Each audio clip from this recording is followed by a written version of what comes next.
This world is a place where the blood of the weak is spilled and the strong drink it. A deer grazes peacefully on the herbs in a dense forest.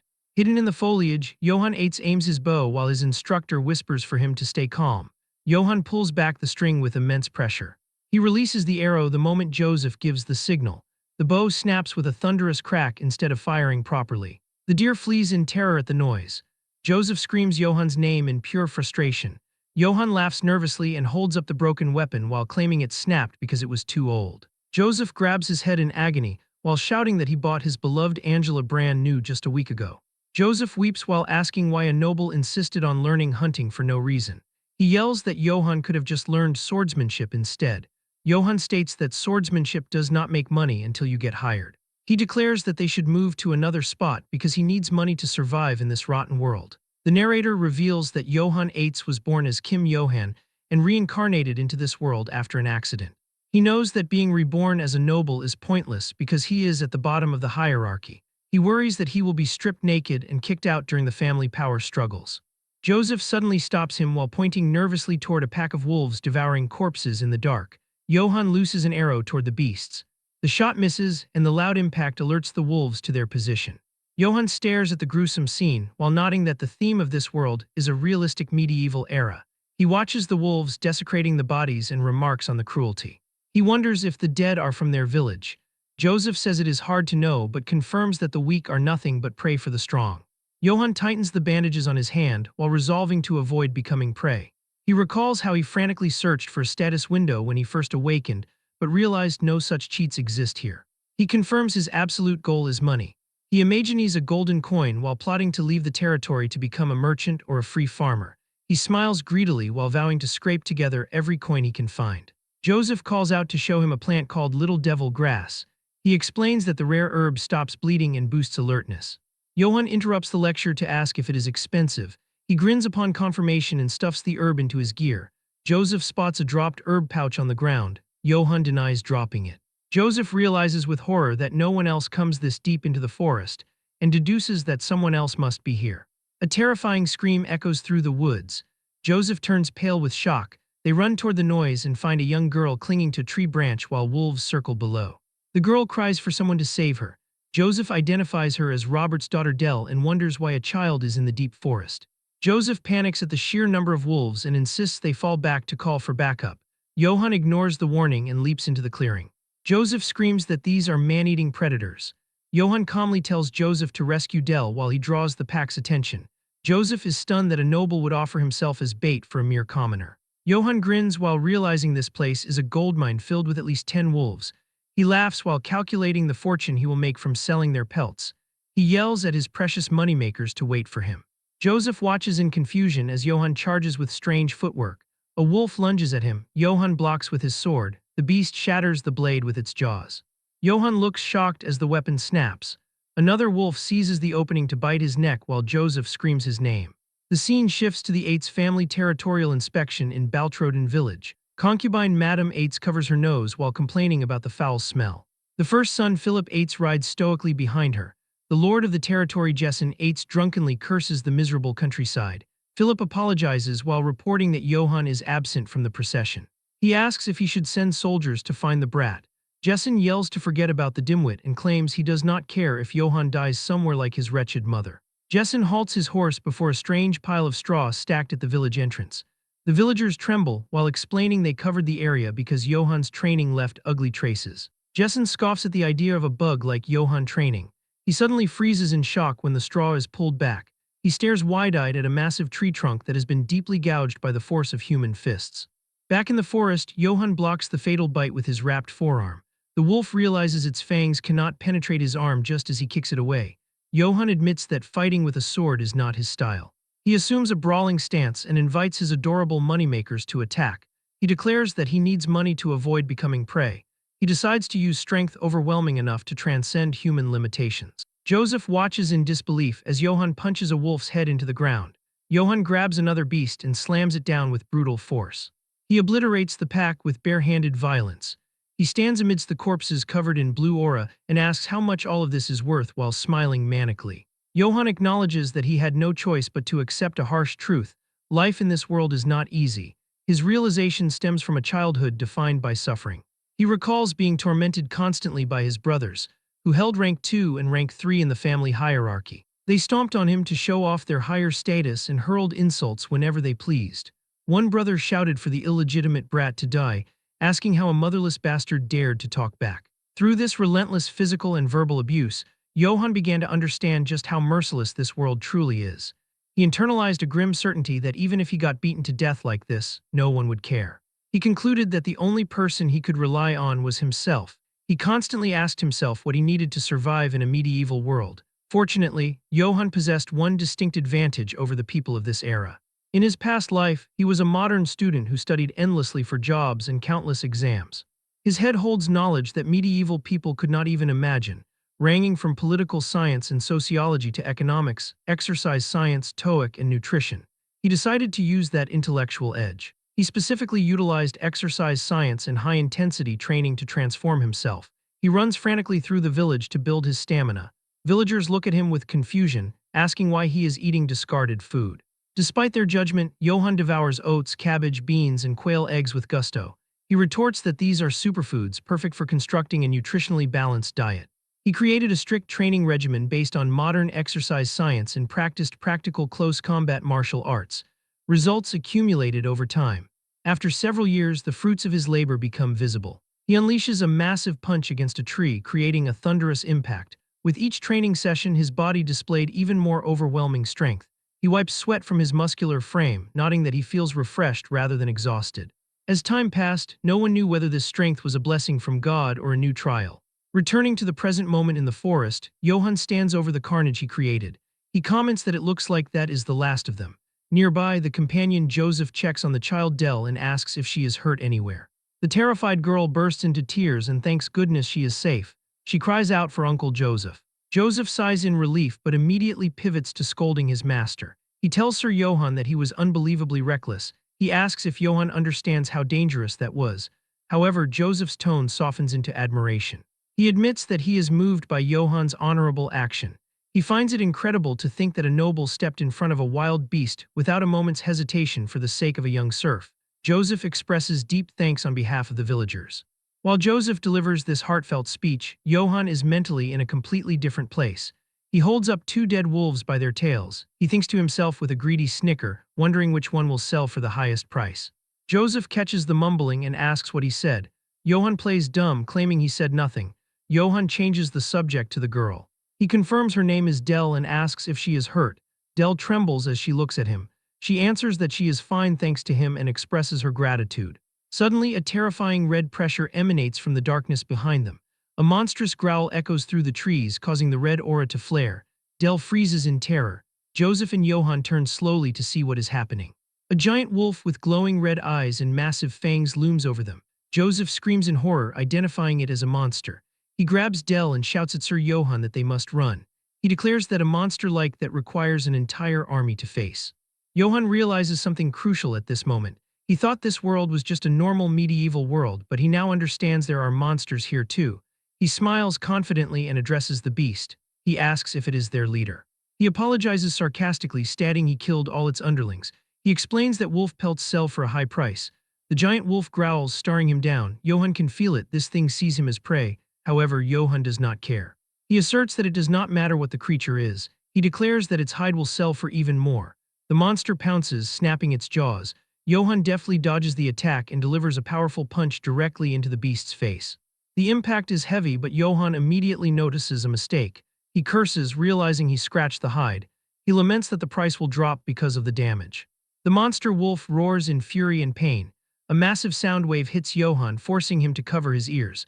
Suddenly, the world shifts violently around him. His vision warps. He sees flashes of a chaotic battlefield, a knight in a helmet, and the sensation of being cut. He screams in agony as he feels his strength draining away, wondering what this sensation is. He collapses to the ground. Johann wakes up with a jolt, screaming in terror.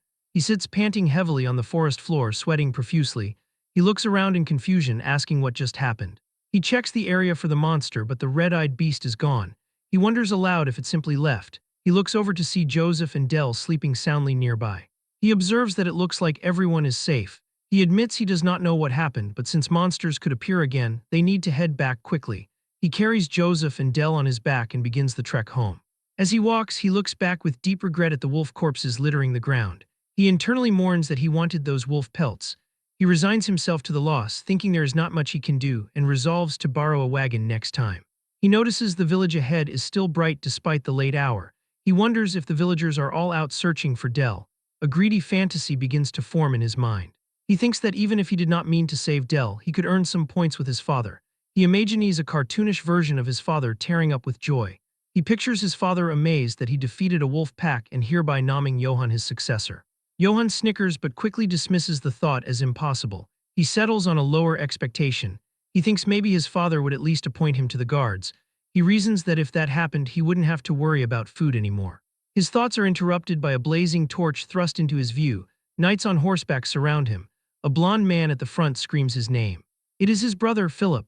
Philip demands to know where Johann has been. He screams, asking how Johann dares to disappear on the day of father's inspection. Johann freezes, his face pale. He realizes with horror that the inspection was today. He thinks to himself that he is screwed. The crowd of soldiers murmurs, calling him an insolent brat. A massive armored boot steps heavily onto the ground. Johann gently sets Joseph down and drops to his knees. He stammers out an excuse to his father, claiming he truly had unavoidable circumstances today. His father cuts him off instantly with a single word, silence. The large man draws a massive, ornate axe from his back. He glares down with furious eyes. He asks how Johann dares to ignore him. He threatens that he will crack open Johann's insolent head for this disrespect. Johann internally curses, realizing he is stuck listening to insults right after barely making it back alive. He fumes about the wolf pelts he failed to collect, lamenting how hard his life is. However, a manipulative thought crosses his mind. He decides to stop wallowing and instead create an opportunity out of this disaster. He pivots to ultimate ass-kissing. He screams that he was not absent from the inspection on purpose, but was late because he was saving people from the forest. Suddenly, a villager screams the name Dell. The frantic father rushes through the crowd. He embraces his daughter, thanking God she is all right. He sobs openly, saying he searched for her everywhere and is just so glad she is safe. Johann seizes the emotional momentum. He gestures dramatically to the weeping family. He yells to the crowd to look at this scene. He explains that Dell was surrounded by a dozen human-eating wolves in the woods. He declares that he fought to save the child and defeated the wolves. The villagers gasp, whispering in shock and admiration. Johann continues his speech with knightly flair. He admits he was unable to participate in the inspection, but claims he believes he did his duty as a son of a knight household. He bows to a perfect 90-degree angle before his father. He asks his father to forgive him just this once. He vows to continue doing his best for the safety of the estate. Then he pushes his luck. He mutters greedily, suggesting it would be great if his father could also give him the guard captain position. Philip winces in irritation. Johann internally grins, convinced that was perfect PR for himself. He thinks that if he were the interviewer, he would have hired himself right away. His father bursts into laughter. He mocks Johann, calling him the dear precious future guard captain. However, the laughter cuts off abruptly. The father asks where these wolves are. He scowls, stating he does not expect Johann to believe him without any proof. Johann panics internally. He insists he is not lying and even met the great dark wolf. His father screams silence. A massive roar of fury erupts from the large man. He demands to know how Johann dares to lie to him. He threatens to rip that mouth of Johann's open. Johann changes tactics. He asks if his father wants a duel or something. He offers to prove his skills right now. Johann internally admits he doesn't want to fight his dad even if he hates him but sees no choice. His father grins menacingly and agrees. The large man accepts the challenge to see how skilled Johann really is. He orders Johann to raise his sword. He stipulates they will duel using nothing but a weapon. Johann freezes. He curses internally, realizing his father never taught him how to use a weapon. Johann stands awkwardly. His father demands he unsheath his sword. Johann looks down at the broken handle of his blade and can only let out a weak noise. His father calls him a piece of shit. He orders Philip to lend Johann his sword. Philip reluctantly agrees. Philip steps close to hand over the weapon. He whispers urgently to Johann. He advises him to beg for forgiveness now, stating it is the only way to make it out alive. Johann ignores the warning. He retorts that begging isn't an option because he didn't do anything wrong. He grabs the sword and declares that a man doesn't run away. He pushes past Philip. He tells his brother to move. Johann steels himself, hopping to learn from this duel. He reasons that if he shows the people here how skilled he is, even his father will have to acknowledge him. He prepares to prove his worth. A monstrous red aura suddenly explodes around the father. Johann stares in horror, wondering what the hell that energy is. His father attacks. The sheer force shatters Johann's borrowed sword upon impact. Johann groans in pain as debris flies. His father strikes him, accusing him of being a parasite. He delivers a heavy blow to Johann's guard, screaming about how Johann dares to insult him. Philip and the villagers watch in terror. A villager whispers that the Lord is serious and really means to kill Johann. The father swings his axe with brutal force. He reveals why he never taught Johann to wield the sword, because he would still be a useless piece of shit either way. He taunts Johann, stating that no matter how hard he tries, he will never surpass him. The father enters a frenzy. He screams that his estate is his and his alone. He yells that no one can take it from him, not Johann, not the emperor, not anyone. Johann, struggling to see through the blood running down his face, wonders what the hell his father is on about. He asks himself if the old man has lost his mind from alcohol. Philip screams Johann's name as another massive attack comes down. Johann desperately blocks. The force is overwhelming. He admits defeat in his mind. Johann collapses to his knees, utterly beaten. His father looms over him, sneering. The large man tells him to know his place. He vows that if he ever sees Johann again, he really will bash his head in. The father stalks off into the darkness, leaving Johann kneeling in the dirt. The crowd remains silent until one voice whispers Sir Johann's name. Later, inside a small building, Priest Valberg fumes with indignation. He asks how Sir Jessen could be so unfair. Johann, now bandaged, tries to hush him. He asks what if someone hears them. The priest snaps that he does not care. He states he is from the Vatican, so he doesn't need to care. Valberg rants that a knight should have honor. He questions how a father could treat his son like that. Johann smiles wearily. He insists he is fine and points out that at least he is alive. Valberg scoffs at the ridicule of it all. He points out the Lord was dressed in full armor. Johann laughs, suggesting his dad must have lost his mind from all the drinking. Johann leans back, resigned. He accepts that this is reality. He admits he never learned how to use the sword, but claims he didn't know he was this powerless. Valberg offers perspective. He notes that Sir Jessen has been in many battles. He explains the Lord inherited family techniques and has experience. He concludes it only makes sense that Johann lost. He recounts a story about Sir Brits in the next estate over. He says Brits killed 300 serf soldiers on his own. Johann is shocked. He exclaims that killing 300 on one's own is amazing. Johann lies on a table, reflecting. He admits technology is important. He confesses he thought he could easily defeat his drunkard of a dad because he fought off a huge black wolf. Valberg stops abruptly. He asks with wide eyes if that is true. He asks if Johann really saw a black wolf in the forest. Johann sits up, confused by the reaction. He confirms it, adding that Joseph and Del saw it too. Valberg covers his mouth, muttering, "Oh dear God." Johann asks why. Valberg pulls out an old book. He explains that ever since long ago, black wolves have been seen as taboo. He states the priests call them an omen of death. He reads from the book, saying according to century-old stories, black wolves come bearing death and blood. Johann listens with a skeptical expression. He says he doesn't believe in stuff like that.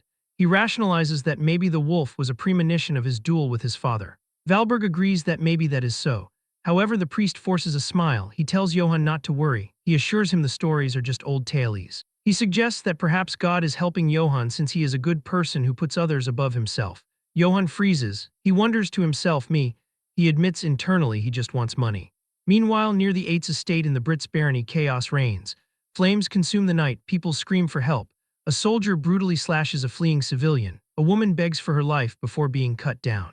Blood sprays across the ground. A motionless hand lies in the dirt. An armored soldier stands over a corpse. He asks why they try to run away, nodding they are going to die either way. The soldier remarks that this is sure cruel. He mentions killing everyone in the estate and burning all the bodies. He immediately dismisses the thought, saying who cares. He declares they just do their work and get their gold. In front of a burning building, a mercenary approaches a large, cloaked figure. He addresses Sir Karamov. He reports that the mercenaries have finished cleaning up. He hands over the seal ring of the Brits family. Karamov takes the ring in his armored gauntlet. He crushes it effortlessly. He grumbles that he had high expectations because he heard Brits killed 300 serf soldiers on his own. He notes Brits didn't even last 2 attacks. He sneers that the man is not even worth being called a toy. Karamov introduces himself. He is the sword of the Holy Empire. He is His Imperial Majesty's proxy. He is the recollector of seals. He decrees that he will punish all corrupt nobles as His Imperial Majesty wishes. He addresses the army of soldiers standing before him amidst the fire. He declares that all who are with the Emperor will be rewarded infinite gold and honor. He raises his fist.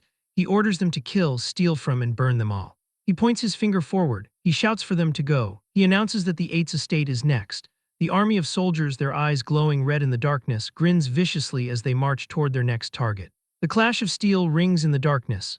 2 armored figures fight to the death on a shadowy battlefield. One combatant moves with fluid grace, parrying each of his opponent's frenzied attacks with casual ease. The skilled warrior finds an opening and swings a gleaming sword.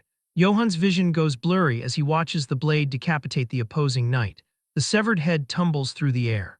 As it hits the ground, Johan stares at the face within the helmet. A silent shock pierces his heart. It is his own face staring back at him with dead eyes. Johan wakes up in his bed with a scream. He bolts upright, drenched in sweat, panting heavily. He asks himself if it was just a dream. He holds his pounding head, trying to shake the lingering terror. He admits he has been having the same nightmare for days, ever since he saw that black wolf. He remembers Priest Valberg's voice echoing in his mind. The priest explained that since ancient times, the black wolf has been known as an omen of misfortune. The very existence of the creature is considered bad luck, spreading blood and bringing death. Among priests, it was even named the sign of death. Johan grips his face, squeezing his eyes shut. He forcefully rejects the idea, dismissing it as superstitious nonsense. He tells himself it is just a tale from a legend. He laughs nervously, reasoning that it's not like he ever did anything bad to the black wolf. His laughter dies instantly. A memory surfaces, the moment he hurled a massive rock directly into the creature's face. He freezes. He sheepishly admits to himself that he did throw a rock at it, and a very big one at that. He groans, telling himself to forget it. He adopts a fatalistic attitude, deciding that whatever happens, happens. He jumps out of bed with renewed resolve, declaring that he has had enough useless thoughts and that it is time to go train. The sun sets over a golden hill where Johan trains alone. He wraps his hands, preparing to punch a massive tree. A voice interrupts him, calling out, "Hey, you worthless brat." Johan pauses and turns his head. Standing behind him are his two brothers, ranked second and third in the family. One brother asks if he already forgot what father told him. The other chimes in, mimicking their father's voice, saying that if Johan doesn't want to die, he shouldn't make himself noticeable. The brothers sneer at him. They mock him for acting cheeky. One brother points out that even after they beat him senseless, he crawls out again to act all tough. He compares Johan to a dog that barks but can't do anything. Johan ignores them and prepares to strike the tree. The brothers laugh, asking if he thinks chopping wood all day makes him stronger. They continue their relentless ridicule. One asks if Johan thinks breaking a log is impressive, calling it a lowly trick. He scoffs, asserting that a lowborn like Johan could never have real strength. He mocks Johan's dream, telling him to keep dreaming if he thinks he will join the Guard Corps. Johan smiles patiently, though a vein pops on his forehead. The brother declares that their father would never appoint trash like Johan. He cruelly adds that if their father ever used Johan, it would only be to crack his skull and feed him to the pigs. As the insult leaves his mouth, Johan delivers a simple punch to the tree. The impact is deafening. The massive tree trunk shatters instantly upon contact, sending wooden shrapnel exploding in all directions. The top half of the tree crashes to the ground. The two brothers stare with bulging eyes, their jaws dropping in utter shock and horror. Johan turns to them slowly. His shirt is gone, revealing a terrifyingly muscular physique. He smiles with dark intent. He politely asks if his brothers said something. He invites them to come a little closer and repeat it. The brothers scream in panic. They shout that they are good and ask why they would go there. They scramble away, fleeing down the hill. They yell back that they will tell father everything. Johan watches them run, sighing deeply. He calls them pathetic idiots. He wonders how they can live with so little thought, questioning how they prepare to make a living without worrying about their own future. He decides there is no point worrying about others, and that it is time to get back to training. Suddenly, a voice comments that what they said is true. Johan pauses. Philip stands nearby, holding a large sack. He states flatly that father has no intention of appointing Johan to any position. Johan acknowledges the presence of the firstborn. He huffs, admitting he figured as much. He notes philosophically that considering their father didn't kill him, it could be worse. Philip asks if he is not disappointed. Johan assumes a fighting stance, shadowboxing against the sunset. He states that it is what it is. He resolves to find another way to make a living. Philip drops a bombshell. He tells Johan that father fears him. Johan stops mid-punch. He punches the tree lightly as Philip explains. Philip asserts that Johan is undeniably strong and that strength is a threat to their father. He explains that father wants obedient children like him. He points out that Johan is different because he insists on living by his own principles. Philip reveals that their father believes one day Johan's strength will take everything from him, just as he overthrew grandfather to take sovereignty. Johan sweats, dismissing the idea as nonsense. Philip ignores the denial. He orders his servant to bring the sack over. The servant complies, handing the bag to Lord Philip. Philip dumps the contents onto the ground. Clattering onto the grass is a set of equipment. A plain surcoat of unknown origin stored somewhere in the castle, a spare set of chest plate and a longsword, nothing else. Johan flinches, recognizing the gear immediately. He stares at the pile. Philip notes that these are the things Johan has had his eyes on for a long time. Philip states firmly that he is not like father. He declares he is not foolish enough to discard someone capable. He smiles slightly. He makes a promise that when he becomes Lord in the future, he will appoint Johann as captain of the Eights Guard. Philip turns to leave, advising Johann not to neglect his training until then. He adds a request to please stop causing trouble. Johann yells after him that he never causes trouble first. Philip raises a hand dismissively as he walks away. Left alone, Johann stares down at the armor shining in the dying light. He realizes with horror that the armor is the one from his dream. His mind races. He asks himself if he wears this, will he die the same way he did in the nightmare? A terrified vision of his own corpse flashes before him. Despite the fear, a different feeling emerges. He picks up the chest plate. He admits that for some reason he feels like he can overcome it, though he has no proof. He equips the breastplate, hearing the leather straps tighten. He draws the longsword, its blade gleaming. He declares that whatever the case, he will need equipment if he wants to win.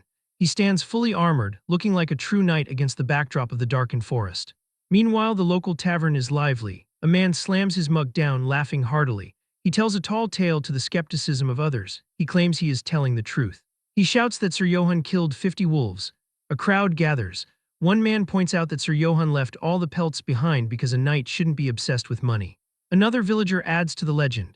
He claims Johann drew his sword solely to save Del and Joseph. He points to a heroic mental image of Johann shining with holy light. He praises Johann as so righteous and pure, asking if he isn't the very model of a true knight. An older villager agrees, stating true Sir Johann is far more knightly than Lord Jessen, calling the current lord a drunken, woman-chasing pig. They laugh openly at their lord. One wishes aloud that the pig would just die already. Another jokes that Sir Johann should have cut Jessen's head off that day. A man slams a wooden barrel onto a table. It is Robert, Del's father. He shouts, "Hey!" He declares drinks are on him today and tells everyone to drink as much as they want. The tavern patrons cheer, asking why. Robert yells that it is because Sir Johann saved his daughter Del. He toasts to Sir Johann, the righteous knight. The tavern erupts in a roar of approval. In a dark corner, a hooded stranger sits with two other shadowy figures. The stranger asks by the way who Sir Johann might be. He remarks he doesn't think he has seen the man around here before. The villager sitting next to them scoffs. He tells the hooded figure they were bad-mouthing the Lord right in front of a complete stranger. He laughs, guessing the villagers here aren't afraid of anything. The hooded figure's hood hides a sinister grin. Red eyes glow in the shadow of the cowl. He says he finds their story quite interesting. He leans in closer, the atmosphere darkening around him. He commands the villager to tell him more about Johann Eitz. Outside under the moonlit sky, Johann walks happily through the village. He hums a tune, oblivious to the danger brewing in the tavern. He fantasizes about his future. He thinks excitedly that Philip will appoint him captain of the guards once he becomes lord. He celebrates that his golden road has finally arrived. He thinks fondly of Philip, nodding he never thought his brother could be depended on.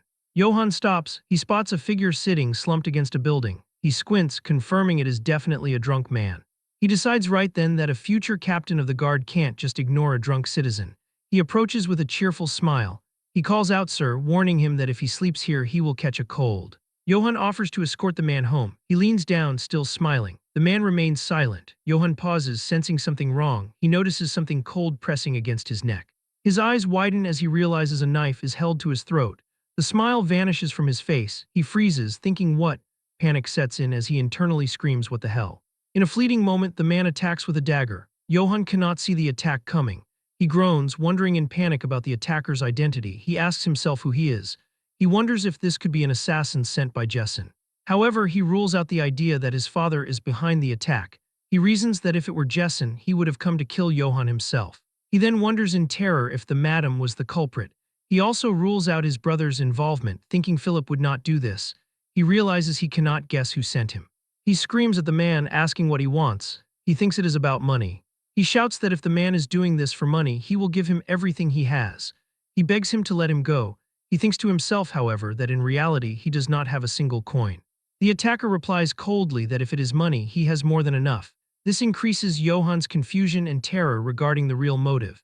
The attacker stops suddenly. He addresses him by his full name, Johann Eitz, and declares he will ask him a question. The attacker threatens that if his answers are not to his liking, he will slit his throat right there. Johann stands stunned by the strangeness of the situation. He wonders to himself about the madness of this person threatening his life with a question out of nowhere. Facing this question, he tries to compose himself. He summons his past experience, making it to round 2 in a major corporation interview. He decides to answer perfectly and survive. The attacker announces that they shall begin. The young man prepares for the confrontation, thinking, all right, bring it on. The attacker surprises Johann with a strange comment. He points out that he has a good body. He remarks that it is hard to believe he is the son of that pig. He asks suspiciously if he is truly Jessen's son. Johann freezes from shock and confusion. He cannot believe this is the question determining his fate while the man holds his life in his hands. He curses his luck, wondering what he is supposed to say. He stammers out his answer. He says that sometimes a lion can be born from a pig's bloodline. A heavy silence prevails where the attacker shows no reaction. Johann worries, thinking he answered wrong and might die. Suddenly, the attacker explodes in loud, hysterical laughter. He declares that the answer is quite to his liking. Johann smiles and asks him to please release him in that case. The attacker refuses immediately, saying no. With a demonic look, the attacker announces to Johann Eitz that he is now his. Johann stands dumbfounded. He does not understand the meaning of these words. It turns out this man is Kegel. He is the Empire's greatest assassin and the Nisos Guild's poison master. He perfected his swordsmanship through countless assassinations. Because his movements resembled a serpent's, he later came to be known as the Venom Serpent. However, even he had problems. He could not find a successor to inherit his swordsmanship. He searched everywhere, even within the Assassin Guild itself. Sadly, he found only worthless insects lacking qualifications to succeed him were all he found. He remembers moments watching trainees fall before him. A few showed potential, but they strongly refused to learn assassin skills. They preferred to die here instead of tarnishing their honor. More than 30 heirs of knightly families died at Kegel's hands. All chose death in the name of honor rather than accepting his training. Growing impatient in his search for a successor, Kegel decided to visit the Witch of the Empire. The witch welcomed the venom serpent Kegel, who grants peaceful deaths to all.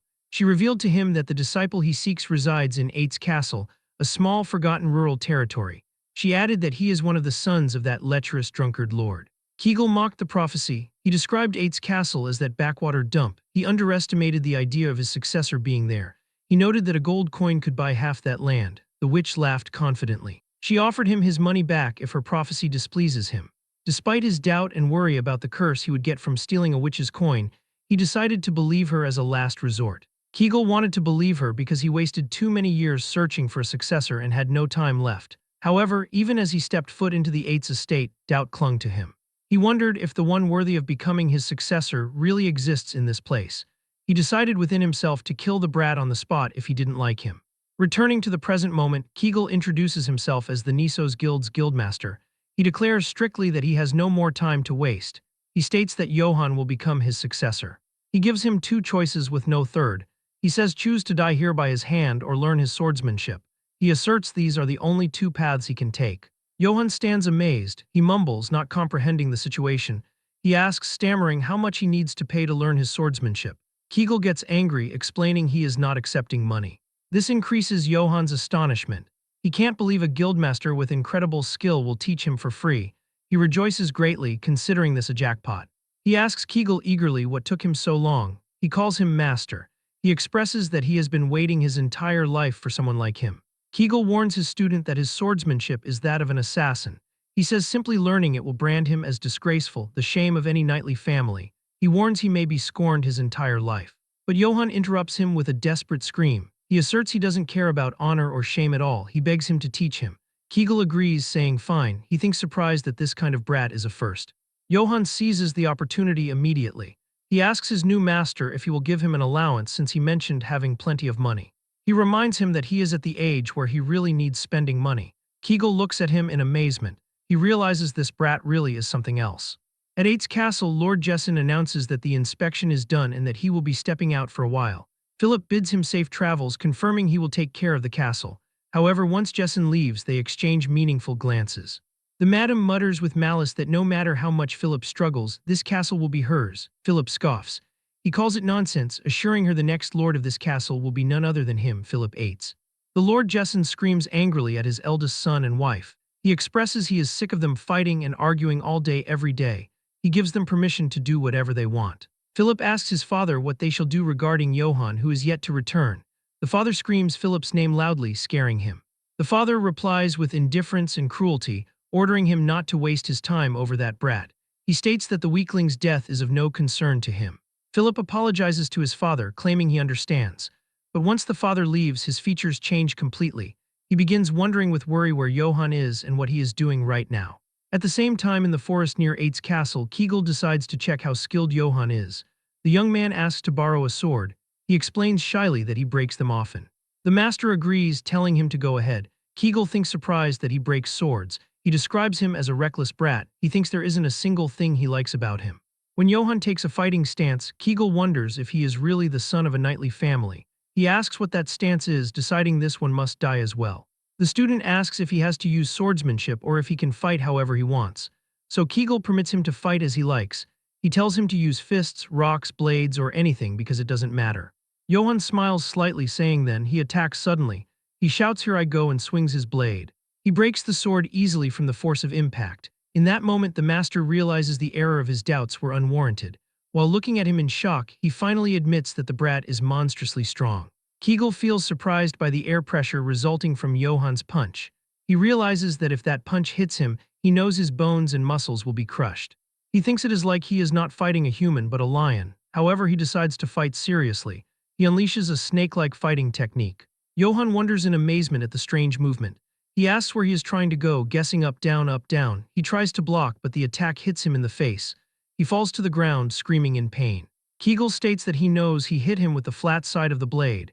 He notes stunned that Johann didn't even pass out. He describes it as ridiculous. Kegel praises his student, asserting that had he been born 1,000 years earlier, he would have been called a legendary hero. Johann thanks him, calling him master.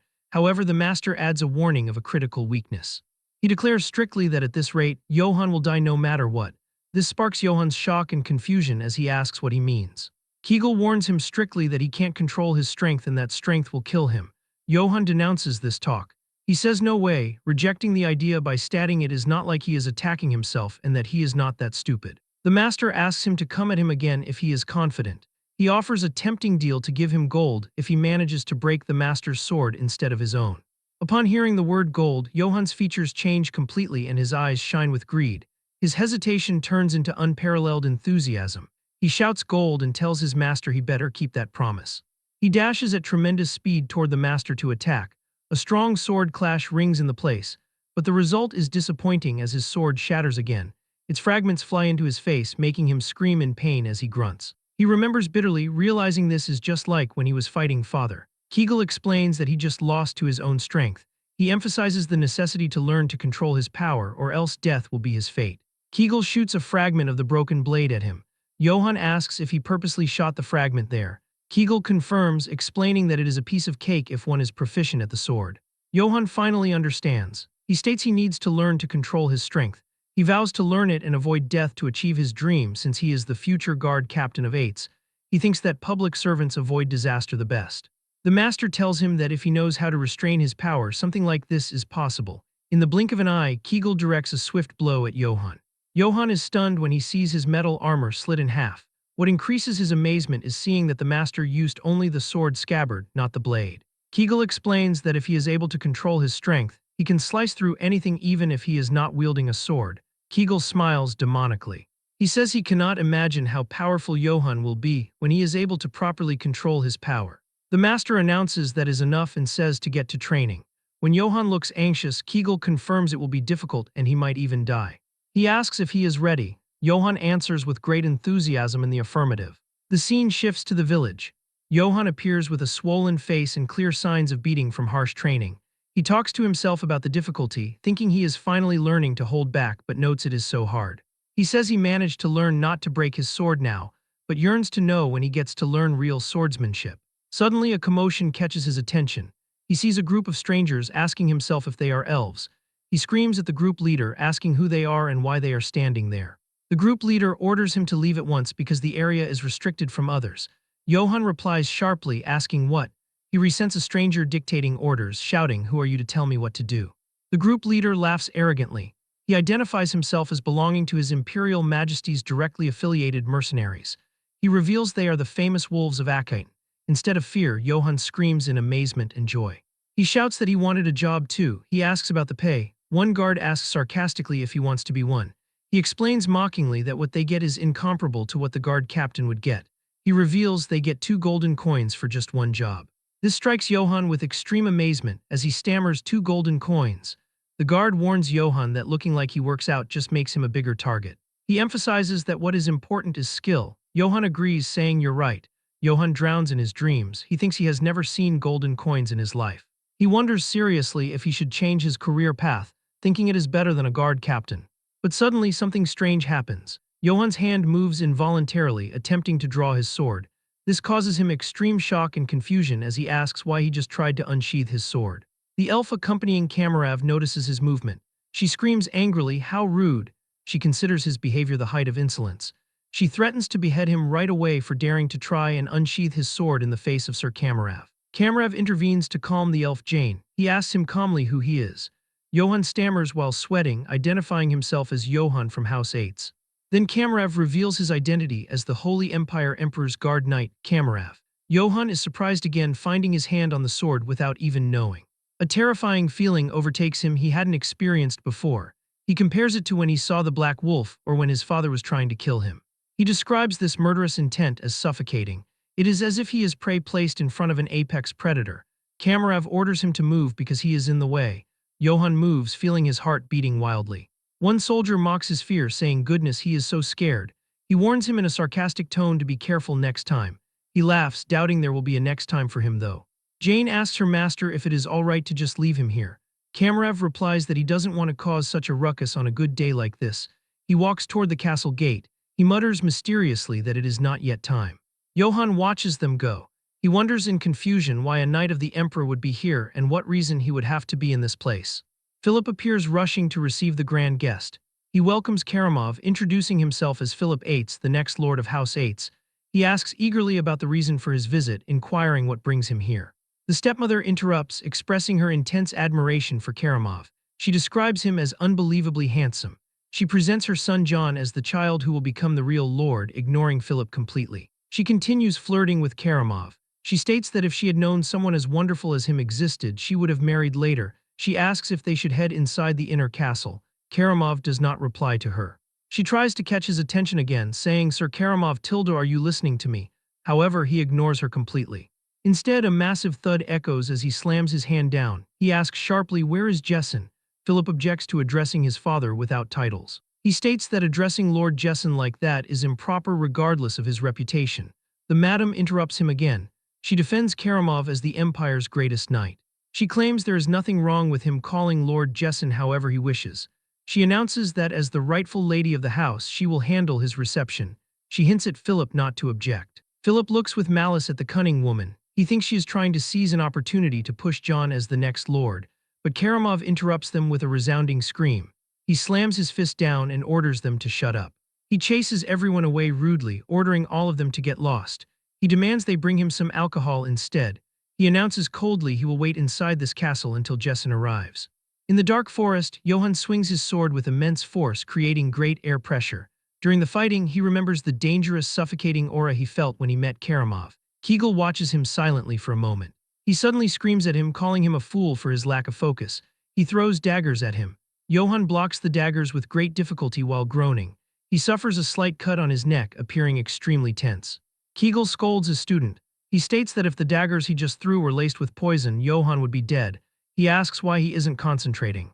Johann wipes his chin and admits something feels off. He mentions the knights claiming to be the emperor's personal knights who came to the village. He argues it is illogical for them to shut the gates and control entry in the Eight's territory in this way. He says it makes no sense. Kegel asks coldly what he can do about it, suspicious or not. He explains that Karamov is the emperor's direct knight. He states he is the strongest warrior on the continent and the core power of the Holy Empire. He adds that even the armor he wears is legendary. Johann asks curiously if Karamov is stronger than his master. Kegel pauses. He admits seriously that if he ever had to face Karamov, he would turn around and run without hesitation. Kegel hits his student on the head to silence him. He asserts that results are only known after fighting. He scolds him harshly, describing him as a half-witted brat who doesn't even know the basics of swordsmanship, but is worrying about others while unable to even control his own strength. Johann regains focus. He holds the sword seriously, announcing, "I'll do it." The master sighs and signals him to come. Johann dashes, attacking powerfully. The master's voice rings out, asking him to do it again. The attacks continue with Kegel screaming again, repeatedly. Johann begins wondering in confusion why it isn't working. He notices the master uses only the sword scabbard, not even a real sword, yet he cannot cut it. Kegel explains that is right. He says it is the flow of strength. He advises his student not to swing blindly. He instructs him to transfer the flow of strength and concentrate it at the sword's tip. As Johann swings his sword, he slowly begins to understand what it meant to control his strength. Kegel notices the change immediately. He thinks the dull sound of his sword is becoming sharp. Johann executes a powerful blow different from previous ones. At that moment, he becomes certain that if he tempers everything he learned so far with the proper amount of strength, this is it. Kegel suddenly feels intense fear, thinking this is dangerous. In a fleeting moment, Kegel finds his scabbard cut without realizing what happened. Johann stands amazed. He stares at the cut scabbard. He screams with overwhelming joy, declaring he did it. He claims he has completely grasped the feeling. He laughs, saying it wasn't even that hard. Kegel downplays the achievement, humming that it must have been luck. Johann is surprised by the reaction. When Kegel calls him, he replies affirmatively with a yes. Kegel announces seriously that this time he won't hold back. He challenges him to come at him again. Johann bares his fangs. He shows a terrifying snake-like attack. The aura of a purple serpent strikes terror into the master. Johann manages to knock Kegel to the ground. Johann jumps for joy because he won again. Kegel wonders in confusion what this brat is. He realizes he clearly taught him nothing but how to control strength, yet Johann can freely use the secret sword technique Serpent's Tongue. The master is stunned that he perfectly absorbed a technique he saw briefly on the very first day. He notes Johann is using it more perfectly than he does. The old assassin's experience tells him that unless a miracle happens, Johann has already become someone he cannot defeat. Kegel mutters in amazement, calling him an absurd brat. Johann laughs maniacally, cheering that he learned the technique and secured his meal ticket. Suddenly, Kegel announces his teachings end here. He states he will leave at sunrise. Johann asks disapprovingly, huh? He notes he only just got the hang of using the sword and asks if he is ending it like this. The master assures him he already possesses everything necessary. Kegel admits grudgingly that Johann has become stronger than him in less than a week. He expresses satisfaction as long as his swordsmanship does not vanish and continues onward. He tells Johann to go live his life as he wishes. He tells Johann he has worked hard until now. Johann thanks him sincerely. He asks if he is really leaving. Kegel says yes. Johann asks if it is because he is an assassin. Kegel denies that. He explains no, it's just how he is, never staying too long in one place. Johann seizes the opportunity to ask his master, by the way, do you know anything about ominous signs? He asks about the black wolf. Kegel says yes. Johann mentions he recently encountered it. He tells him about his dream seeing his head cut off afterward. He confesses he thought Kegel was the omen when he first came for his head. Kegel replies that if he had killed him, then that would have been the ominous sign. He explains ill fortune does not arrive in a fixed shape. Before leaving, Kegel offers some advice. He advises finding a weapon suited to his strength first. He notes the need for at least Dana's steel to withstand his power. Johann asks Danis, what's that? Kegel explains Dana's steel is a metal imbued with magic, existing only as a legendary relic. He adds its method of creation was lost, and it can only be mined from ancient ruins. He states weapons made from it are extremely rare and only a few exist in the entire world. Johann assumes it must be expensive, right? Kegel confirms that even if he saved his whole life, he couldn't afford it. He adds he probably can't buy it with money at all. Johann asks why he recommended it then. Kegel explains he just wanted to tell him to find a weapon that suits his situation. Johann doubts his intentions. He asks if he is hiding true intentions because he is an assassin. Kegel gets angry, asking why he brings up his profession for everything, calling him a crazy brat. Kegel notes that even its color is unusual wearing Dana's steel. He warns strictly that if Johann ever sees someone wearing Dana's, even from far away, don't look back, just run. He adds another tip, if he doesn't know his limits, he won't live long. Johann promises to keep that in mind. Johann asks if he is leaving now. Kegel asks Johann to carve his next words deep into his bones. He advises do not fight opponents he cannot beat. He says if it is dangerous, run. But if he must fight, he must use any means necessary and kill without fail. Kegel assures him if he follows this rule, he likely won't die. He looks at Johann and commands, do not die. Johann watches him leave. He remembers the words, if it's dangerous, run. If you cannot avoid it, kill and always survive. He promises Master he will remember those words. At Eight's castle, the madam asks if the alcohol suits his taste. Karamov smashes the cup, saying it tastes like rotten piss. He orders her to take it away. The madam gasps, nodding that was quite an expensive drink. She says it is a shame he didn't like it. She says the only alcohol better than this is in Lord Jesson's bedroom. She suggests moving to a cozy bedroom instead of staying here since he must be tired after his journey. She whispers that Lord Jesson's bedroom is very comfortable. She says she is sure he won't be disappointed. She whispers seductively that just the two of them could have a wonderful time together. She asks, don't you think? Karamov speaks suddenly, telling her to get lost. The madam stammers that Sir Karamov they don't have much time. She begs him to allow her to begin his reception, nodding the lord will arrive late tonight. Suddenly, Karamov's red eye flashes. He mutters he was getting sick of this anyway. He decides fine, he shall enjoy himself. He clamps down on her neck. He calls the entertainment slaughter. Philip watches the scene in shock, covering his mouth.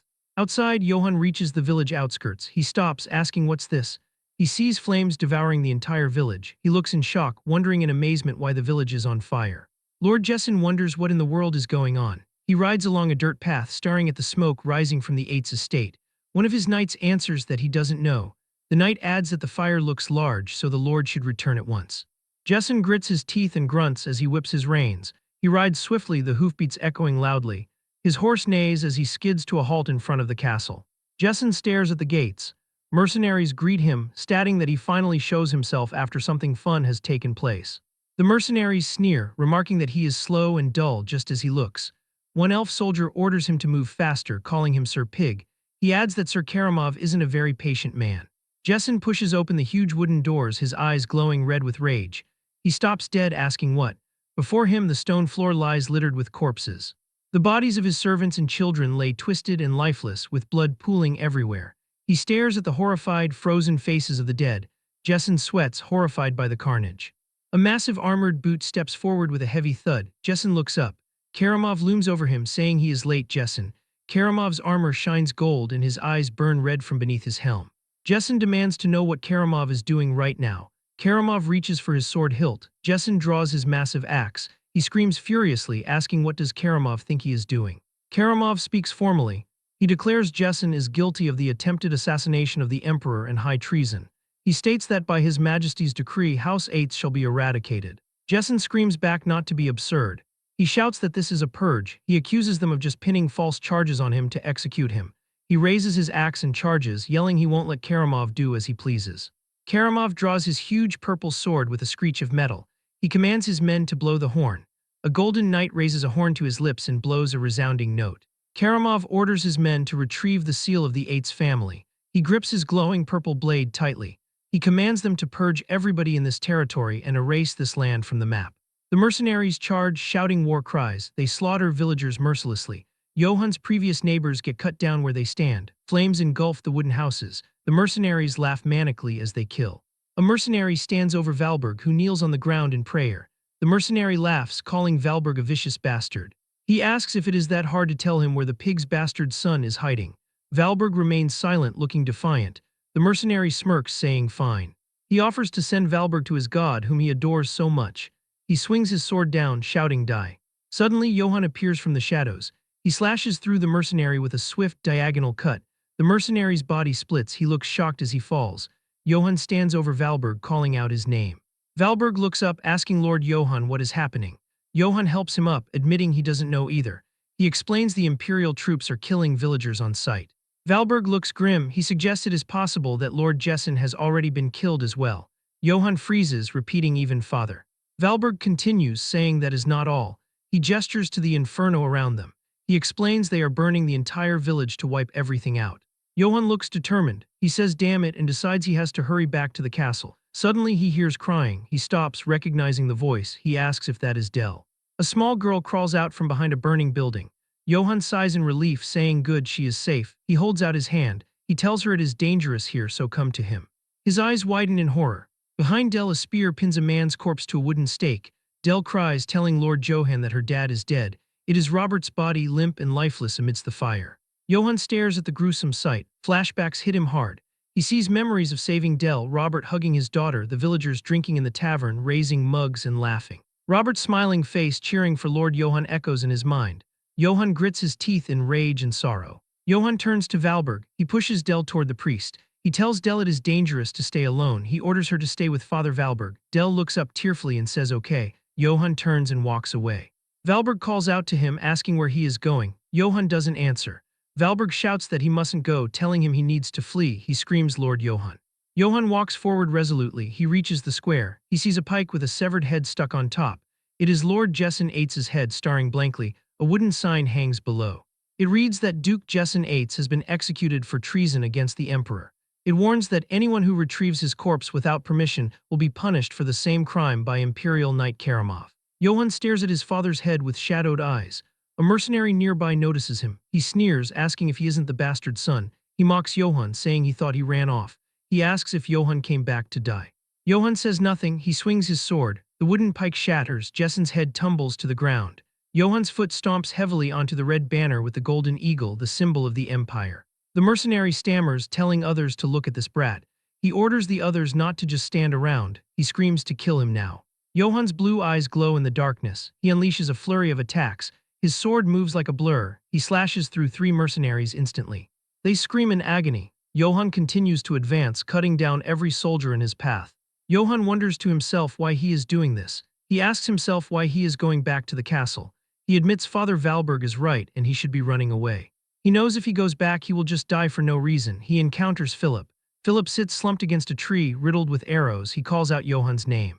Johann freezes. He whispers Philip's name. Philip smiles weakly. He remarks that Johann is alive. Johann rushes to his side. He touches Philip's shoulder. He asks why he came back. Philip struggles to speak. He tells Johann to go and run away. He warns that if he stays here he will die. Philip coughs up blood. He lifts a helmet from his lap. He says he wanted to give this to Johann for when he becomes Lord one day. Johann takes the helmet. He stares at Philip's lifeless face. He looks down at the helmet in his hands. He remembers Kegel's voice. The image of the assassin appears in his mind, warning him to understand the difference in skill level. The advice echoes that if it gets dangerous, run. The opponent is the Emperor's knight. Kegel told him to run without looking back. Johann clutches the helmet. He remembers the second part of the advice. It states that but if he has to fight then he must kill. Johann stands up. He puts on the helmet. The visor snaps shut. His blue eyes glow from within the darkness of the helm. He confirms right. He declares that time is now. Johann walks up to the massive castle doors. He pushes them open with a single hand. He strides inside. The hallway is lined with mercenaries. They look surprised. One elf asks what the hell. He asks how this bastard got inside and asks where the guards are. Johann charges. He punches an armored knight in the face with overwhelming force. The helmet crumples under his fist. Johann roars Karamov's name. He punches another soldier, sending him flying. He screams for the asshole to come out. He stomps on a fallen soldier's chest, crushing it.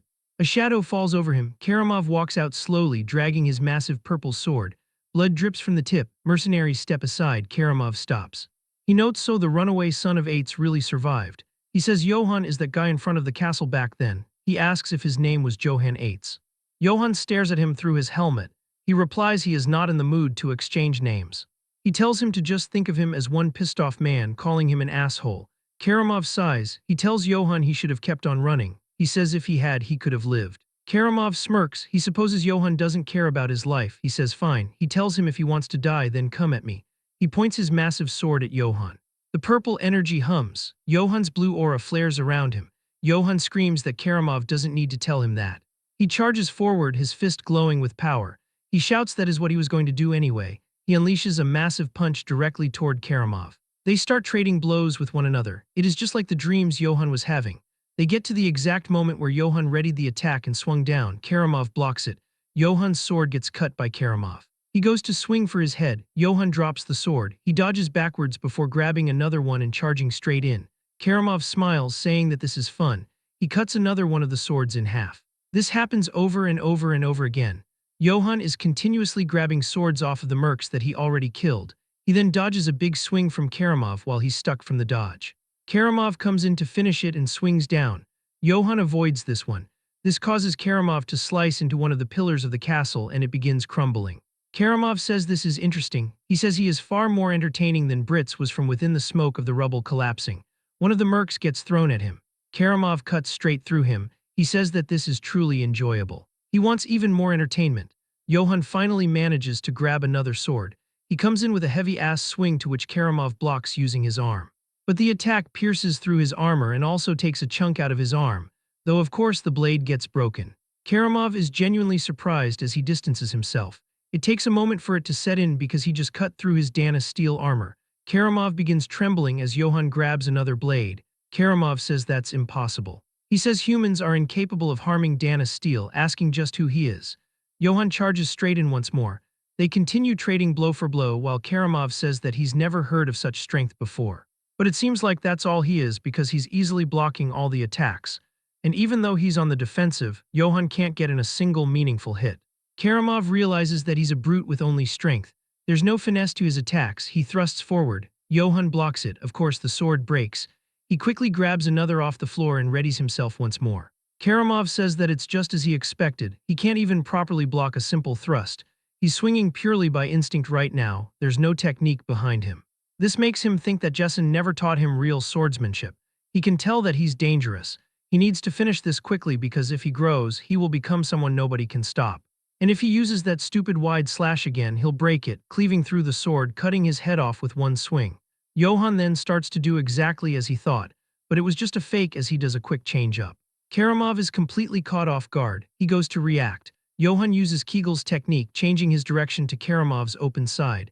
The sword comes into contact with the armor. He manages to deal a very heavy blow in exchange for losing his sword. Karamov starts screaming in pain as his insides start to spill out. He sees Johann rearing back his fist. He comes in hitting him straight in the side where he just cut him. The Danis armor begins to dent. We see a massive shock wave from the punch. That's not all as it explodes out the backside, causing him to spit up a ton of blood.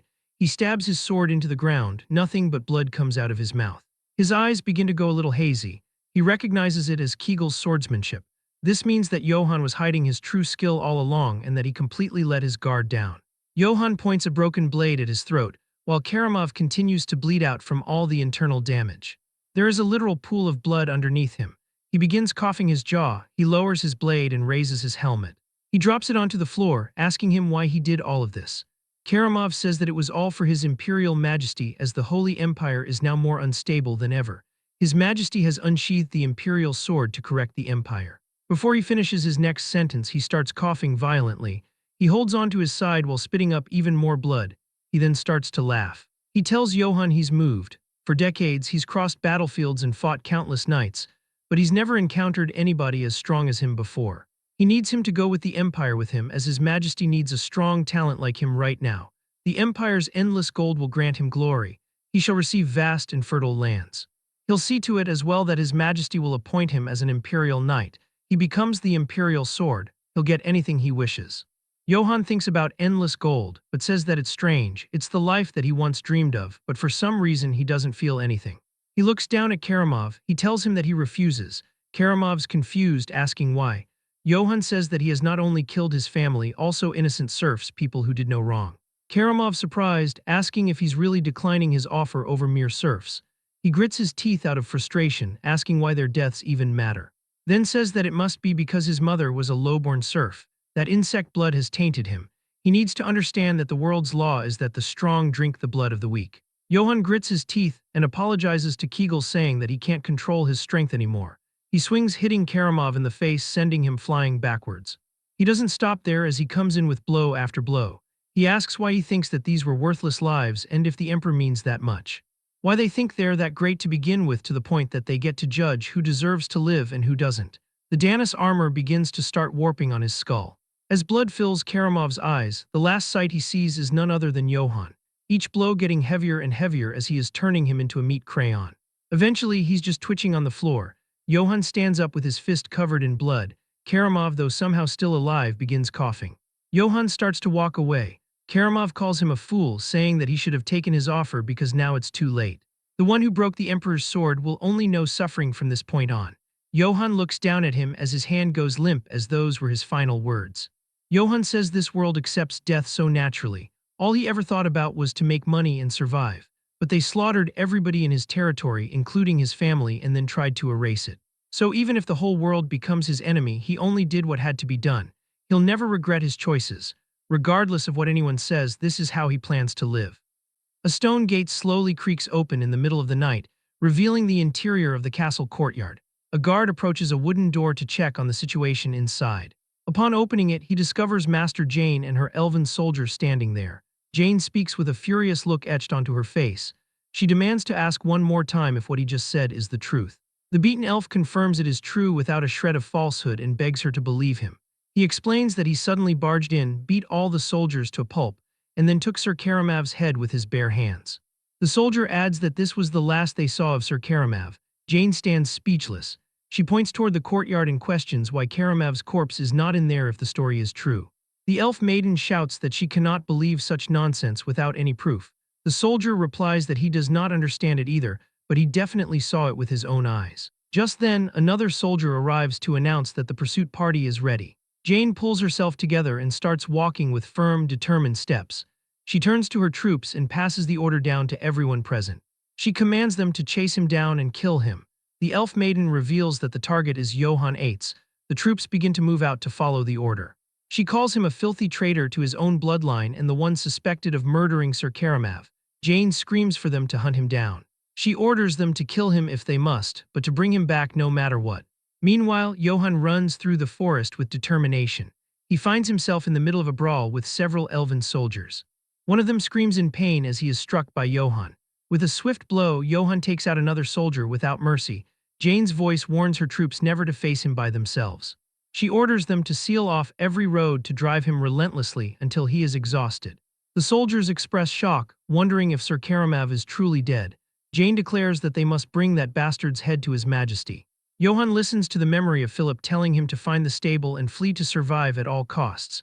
In the present, Johann locates the stable mentioned and feels a moment of relief. Even so, he thinks that was truly the end. He drops Karamav's corpse to the ground and thinks that hiding the body might stir up confusion. He notes that the pursuit party acted much faster than expected. Johann decides to keep carrying him to use the armor as a shield until he shakes them off. With a groan, he lifts the heavy body and continues. Exhausted, he opens the stable door. Inside, he realizes this must be Jessen's warhorse. Johann approaches the animal and thanks his brother. He notes that with this guy, he should be able to rest a bit on horseback. He decides to see what to call him. The horse stares at Johann with bright blue eyes. He decides his name will be Philip. Meanwhile, an elven soldier shouts that he saw something shining nearby. He claims he is sure it was the glow of Dana's steel and orders a search of every inch of the area. The leader declares that the bastard is definitely nearby. Suddenly, a soldier asks a question. He says he hears hoofbeats. In the next moment, Johann flies past them atop Philip. He is focused on escaping. One of the elves yells in shock that it is Johann Eitz escaping on horseback. He vanishes into the darkness of the forest. The leader screams to shoot him down and not let the bastard get away. Archers fire their crossbows, but the bolts strike the armor of Sir Karamav, which Johann is using as a shield. Johann rides his horse throughout the entire night, quickly losing the pursuit party and arriving deep within the Black Forest. Johann dismounts and thinks that this should be deep enough. He reflects that even though he was a twisted man, not burying a person does not feel right. He says that in any case he must proceed. Johann looks at the armor and notes that it really does look expensive. He picks up the purple sword lying on the ground. He realizes the sword is light yet solid and identifies it as being made of Dana's steel. Johann notices an ancient imperial script on the blade. The text reads that it is the one who recovers crests. Johann reads the name Crest Recoverer. He wonders if it talks about retrieving family crests and notes that even its name sounds ominous. He decides to take the sword with him for now. As for the armor, he decides to just bury it. Johann thinks it is a waste, but carrying it around won't help him at all. He promises that he will definitely come back for it later. He grabs a shovel and digs into the earth. With effort, he finishes burying the corpse and equipment. Johann rests and wonders if this is good enough. He knows that once word of Karamav's death spreads, the entire empire will go after him. He recalls the warning that he will know only suffering from this point on. Johann reflects that his life already knew suffering long before he beat him to death. He wonders what to do now. He realizes his house has been burned to the ground and he did not manage to bring even a single coin with him. Johann stands exhausted and trembling. He decides to rest a bit and think. Suddenly, a presence in the darkness catches his attention. He spins around to see a black wolf emerging. Johann curses. He notes that of all the times it could have shown up, it had to be when he is completely worn out. He realizes that in this condition he does not stand a chance. He knows he cannot hold his sword with no strength in his hands. He decides he needs to get to the horse and somehow flee. Suddenly, an elven soldier shouts that they have captured the bastard's warhorse. The leader declares he has to be nearby. Johann identifies them as the wolves of Akite. He is shocked they are already here. A soldier points and shouts that he heard something over there. The group appears in the distance. Johann realizes a monster is in front of him and the pursuit party is behind him. He realizes there is no room for escape. He wonders if this is the end for him. Suddenly, the wolf charges past him. The creature crashes into the soldiers, slashing and biting. The elves scream in agony. One soldier screams that it is a monster and begs to be saved. Johann watches in confusion. He asks if it did not see him. He realizes that is not important right now. He sees that it is clearing a path and that this is his chance. Johann knows he needs to move. He gritted his teeth and thinks that if he does not go now, he will die. He screams and sprints toward the escape route. Johann forces his way past the wolf and the soldiers. He puts a foot in the stirrup. Johann mounts the horse and pulls away. He looks back at his past. Johann flees with a determined face. He remembers being a child holding a wooden sword. In the present, he continues his desperate escape. Images of training and his village flash by. He bids farewell to the Eight's village. Nearby, a soldier lies defeated. The giant black wolf watches Johann escape. Its red eyes glow in the darkness as the story of the end of childhood concludes. Johann comes across a checkpoint set up by the soldiers further ahead. He curses and realizes that even here the way out is completely blocked. He realizes he is screwed. The exhausted Johann dismounts his horse. He reflects that ever since he escaped, he hasn't eaten, slept, or done anything properly. He notes that he didn't think he would be hounded by the wolves of Aniclimax for 3 days straight. He recalls how he has lost count of how many times he almost died, while fending off those bastards swarming him in packs. Johann stands at his limit. He admits he does not even have the strength to lift his sword. He wonders if there is really no way to get out of here. Johann questions if he is just going to get caught by those bastards and executed like this. Suddenly, he spots movement nearby. He realizes it is a trade wagon with armed escorts. Johann wonders if it is a peddler caravan. A literal light bulb goes off in his head. He decides, all right. He plans to disguise himself as a peddler. Johann thinks that if he looks like he is part of their group, he will be able to avoid suspicion. With a serious gaze, he decides he will use them to get through the checkpoint. Nearby, a wagon bearing the crest of the Katana Trading Company rolls forward. Inside sits Eldens. One of the guards, Kan, calls out to Sir Eldens. Eldens asks what it is. Kan reports that up ahead is a heavily armed cavalry. Eldens reacts with a loud what. The terrifying figure of Johann on horseback looms in the road. A mercenary named Kan suggests they should prepare for battle. A younger mercenary named Gamson questions the order. Gamson asks why there is all the fuss over one guy on a horse, stating that if it comes down to it, the 9 of them can charge at him and end this immediately. Goran tells Gamson to look closely. Goran points out that unlike them, he is fully clad in armor and riding a warhorse. Kan adds that on top of that, he is wearing a plate helmet and a breastplate. Kan gestures violently and asks if they see the sword hanging at his waist. He tells them to look at that hilt. Kan explains that the purplish sheen means it is definitely a sword forged from Dana's steel. He warns that if he swings that sword down on them, their armor will be sliced like butter. Gamson sweats and suggests they could get wiped out if they clash head-on with him. Gamson hesitantly asks if wiped out is not a bit much, considering they have 9 people. Kan shouts to get this idiot out of his sight, claiming he cannot think properly because of him. Another mercenary slaps Gamson and tells him to come here, calling him a dumbass. He warns him that if he doesn't know anything, he should just shut it. Eldens orders Goran and Kan to get everybody ready so they can attack the instant that man moves suspiciously. He states he will go ahead and check the situation out first. The catfolk warns that when he gives the signal, they must all attack at once. Goran and Kan confirm the order. Johann struggles with his horse as Eldens approaches. Kan whispers to the group to listen up. He instructs them that once the fight starts, they must knock that guy off his horse first. He adds that after that, they should calmly thrust their swords into the gaps of his armor. Eldens stands before Johann and offers greetings. He introduces himself as Eldens of the Katana Trading Company. Johann is shocked to see a catfolk. He realizes the men are tense. He thinks this is bad and wonders if he is suspicious because of how he looks right now. Johann decides he needs to get him to lower his guard first. Johann wishes that the blessing of the gods be with him. He tells them his name is Johann. He lies that he looks like this because he was attacked by bandits while traveling earlier. He tells Eldens that he need not be overly wary. Johann points a finger and asks if he could please tell the gentleman glaring at him back there not to attack him. Eldens suddenly bursts into laughter. He apologizes for being terribly rude. He explains that as a peddler, he always has to be prepared for the worst-case scenario. Johann says that of course he understands. He states that is why he has a request. Johann asks if he could please let him travel with their group. He explains that as they can see, he lost all his travel funds from the attack. He proposes that if they could provide him with a little food and a place to sleep, he will help guard their caravan. Eldens observes him closely. He thinks that Johann certainly looks strong enough and does not particularly seem suspicious either. Eldens agrees to do that. He points down the road and states they are on their way to Marseille. He adds that since it will be a fairly long journey, he should go and get acquainted with the mercenaries over there. Johann bows and expresses his gratitude. Internally, Johann wonders where Marcel is. The mercenaries watch as Eldens walks with Johann. Gamson asks Sir Eldens what is going on. Eldens explains he is just a wanderer and nothing more. He says they will be traveling together for a while. However, with a dark look, Eldens whispers to his men to keep an eye on him just in case. He orders that if anything happens, they should not hesitate to kill him. Goran and Kan agree. Johann exhales and thinks that it is good. He focuses on the fact that now he just has to get past the checkpoint. The caravan moves out as the sun sets.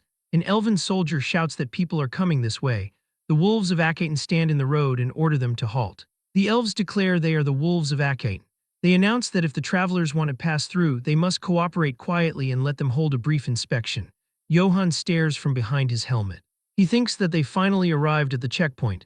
He hopes he can slip by without drawing attention. The elven leader notes that he has done business with the Katana Trading Company a few times. Eldon speaks directly with the one in charge. The leader is shocked to hear it is the Katana Trading Company. He stammers, realizing it is the trading company that has its main office in Marseille, the commercial hub. He recognizes that the Katana Trading Company is from the city of Marseille, a place even the Emperor can't touch without caution. The elf laughs nervously and says it is a pleasure to meet Mr. Eldons. He explains they are just following orders to search for a runaway traitor. He asks if he would please cooperate for a moment. Johann freezes at the words runaway traitor. He realizes these bastards really did set this checkpoint up just to find him. The elf points at him and shouts to the one there. He orders him to take off his helmet and show his face. Johann curses internally. He coughs and claims that the thing is, he has got a bit of a condition on his face. The soldiers laugh cruelly. One asks what did his mother clench too hard while giving birth to him. He taunts him to let them see his mashed-up face and orders him to hurry up and take it off. The leader asks aggressively if he is hiding something. Johann stares intensely. He puts his hand on his hilt. He thinks that if it has come to this, he might have no choice but to fight. Suddenly, Eldon screams enough. The mercenaries and elves pause. Eldon steps forward furiously. He asks if they are seriously suspecting the Katana Trading Company. He yells that that is not it, they are simply carrying out imperial orders. Eldon screams at him, asking if he didn't tell him to go bring his commanding officer. Eldon threatens that if they interfere with them any further, he will have no choice but to file a direct complaint to his captain. He emphasizes he will do it at the Marseille branch personally. The elf freezes. He orders his men to clear the way for them. The soldiers look annoyed and click their tongues. Johann rides past, relieved. A mercenary comments that he got lucky, calling him a sorry bastard. The caravan enters a forest path. Johann thinks that at last he is getting out of here. He rides off into the distance. Later that night, the group makes camp. Goran tells everybody to check their gear one more time. He assigns the night watch to the oldest and newest recruits. Eldon sits reviewing a scroll, humming to himself. He notices Johann. Eldon realizes it is Johann. He tells him that he does not particularly have anything to do, so he can go ahead and sleep. Johann stammers a thank you. He lays out his bedroll. He collapses onto it. Johann reflects that he didn't think getting some sleep would be this hard. He grips the cloth and sighs that finally he can rest. Johann falls into a deep sleep by the fire. Deep in the bushes, a sinister figure watches. The mysterious man smiles with sharp teeth and says good. He orders someone to get everyone ready. He declares they will surround them from the hill and strike them all at once. In a dream, Kim Johan listens as a staff sergeant speaks. The narrative takes us back to a time of battalion-level tactical training. He executes a military strategy known as defense in depth, seeking to delay rather than prevent the advance of an attacker. Kim Johan successfully carried out the defense against a large company-sized enemy force with only a small number of troops. Because he displayed outstanding tactical sense and became an example to other service members, he is awarded a commendation and 4 nights and 5 days of reward leave. The battalion commander, Lieutenant Colonel Kim Yibak, hands him the award. Johan salutes and shouts sir with vigor. He smiles and thinks that this is insanely awesome, believing that maybe the army actually suits him since he studied strategy and tactics in advance. But then, the reality sets in. He remembers an outdated, backward top-down culture, murderous duty shifts, and scorching hot or freezing cold work conditions. Worst of all, he recalls a paycheck smaller than a rat's tail. In the dream, Johan realizes this isn't it and tries to escape. A giant hand grabs him. The superior officer asks where he thinks he is going with a terrifying smile. He tells Johan he can come in whenever he wants, but he cannot leave as he pleases. Johan screams in despair as he is dragged back. Suddenly, Johan wakes up on his bedroll in the forest. He breathes heavily and asks if that was a dream. He complains that he could not even sleep properly because of that dream of him in the army. Johan rubs his shoulder and notes that his whole body aches. He pauses, sensing something.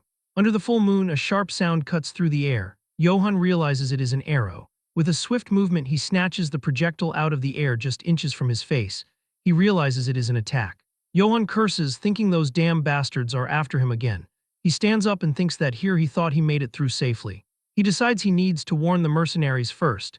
Johan screams at the top of his lungs that it is an enemy ambush. The story flashes back to 5 minutes before the enemy alert. Gamson and Can are on watch. Gamson complains and asks why they are the only ones getting worked to the bone. He argues that it is only fair to assign that cavalry to sentry duty too.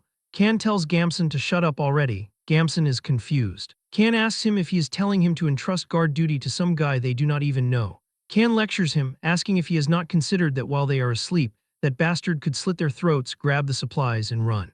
Can warns him that if the only thing he actually matters and he keeps being reckless, he won't be doing this kind of job for long. Gamson stammers.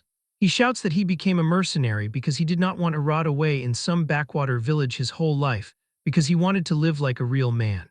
He shouts a but, and declares that if he had known the Goran mercenaries were a bunch of idiots who can't do anything against and freeze up because of one armored cavalryman, he never would have joined this crappy party in the first place. Can snaps. He grabs Gamson by the collar and raises a fist, asking what the hell he just said and if he wants to die. Suddenly, Johan's scream echoes, warning of the enemy ambush. Can freezes. Immediately, arrows begin to rain down. Can shouts to get down. He tackles Gamson, shielding the younger mercenary with his own body and shield. The arrows strike the ground around them. Can realizes the rain of arrows has stopped. He points and orders Gamson to go call the others. Gamson scrambles away in terror, screaming and crying. Can curses the son of a bitch. Goran arrives with his sword drawn, thanking goodness that Can is safe. He confirms arrows came flying in and that it is an ambush. Can looks around and asks where Gamson is. He dismisses it, asking if Eldons is safe. The catfolk Eldons is seen trembling while hiding under the wagon. Can orders Goran to hurry up and get ready to fight. Johan rushes over and addresses the two. He asks if they are Goran and Can. He points to the wagon and orders them to form a circular defensive line around it. Johan shouts that they do not know which direction they will attack from, so they have to stick together and fight. Can stares at him with disdain. He asks if Johan thinks he is their employer. Johan is confused. Can shouts that they will handle their own end. He warns Johan to just worry about keeping himself alive. Johan is stunned by the rejection. The mercenaries shout to grab their shields and prepare for battle. Johan turns to Can and Eldons. He shouts that he has fought a battle similar to this before and demands they give him a shield too. Eldons screams back, absolutely not. The catfolk yells that they do not even have enough shields for themselves and tells Johan to figure out how to survive on his own. Johan curses, realizing they don't trust him at all. Suddenly his eye widens. He senses enemies rushing in. A horde of bandits charges out of the darkness with terrifying screams. Johan wonders who those guys are, nodding they are not the wolves of Akite. He realizes they are just a bandit gang. Goran draws his sword and screams, now. He orders all units to charge. The mercenaries rush forward with a battle cry. Johan stands bewildered. He shouts what? Asking himself if everyone rushes in who is supposed to guard the wagon. The melee begins. A mercenary demands to know who the hell these bastards are. Another asks how they dare ambush them. The bandits shout to push them back with numbers since they outnumber them. Goran crosses blades with an enemy and orders his men to stand their ground. He screams that giving them space means death. A large bandit looms over Goran. He shouts at Goran to shut up and smashes him in the face.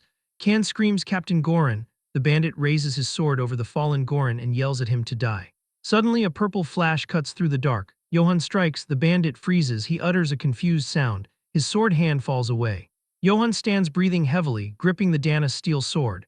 The bandit realizes his torso has been cut clean in half in an instant. The other bandits watch in horror as red markings glow on Johan's blade. They realize the rune letters carved into the sword are absorbing blood. A bandit screams that it is a demonic sword. Johan stands ominously with the glowing weapon. The bandit panics, wondering why a peddler escort has a demonic sword and realizing there is no way they can beat him. Johan bellows at them to listen up. He declares that he is Johan Yates of House Yates. He screams at them, asking who they are to attack him. Can and Goran stare in shock, realizing he is a noble. Johan internally hopes that changing it a bit from Yates shouldn't be a problem. The bandits whisper in terror. One says that he doesn't know what house that is, but it means he is a noble. Another points out that if he is using a demonic sword, it must not be your run-of-the-mill house. They realize they are screwed for messing with a noble house. Johan points his glowing blade at them. He demands they answer his question. He asks if they will surrender now or if they will meet their end by this sword. He holds the weapon forward, demanding the bastards think carefully. The bandit leader drops his sword. It clatters to the ground. The others follow suit. The leader stammers that they surrender. Johan lowers his sword and sheathes it slightly. He calls out to Goran. Goran stammers a yes, Sir Johan. Johan orders him to bind them. The bandits are huddled together on their knees. Johan turns away, his eye glowing blue.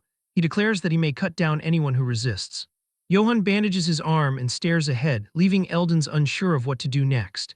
The catfolk whispers about that noble and that he thought he was just a wanderer with good equipment. Goran wonders if there is no way he will hold a grudge because they treated him poorly. He suggests that maybe they should have at least put up a private tent for him.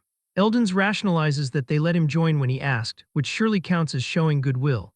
He decides he will smooth things over so they should just stay quiet and watch. He greets Johann of House Yates loudly, nodding that he must have had a rough night. Johann acknowledges Eldons simply. Eldons thanks him, stating that he helped protect his caravan. He says he is not sure how he can repay him. He bursts into tears, exclaiming that if he had known he was a noble, he would have lent him a shield.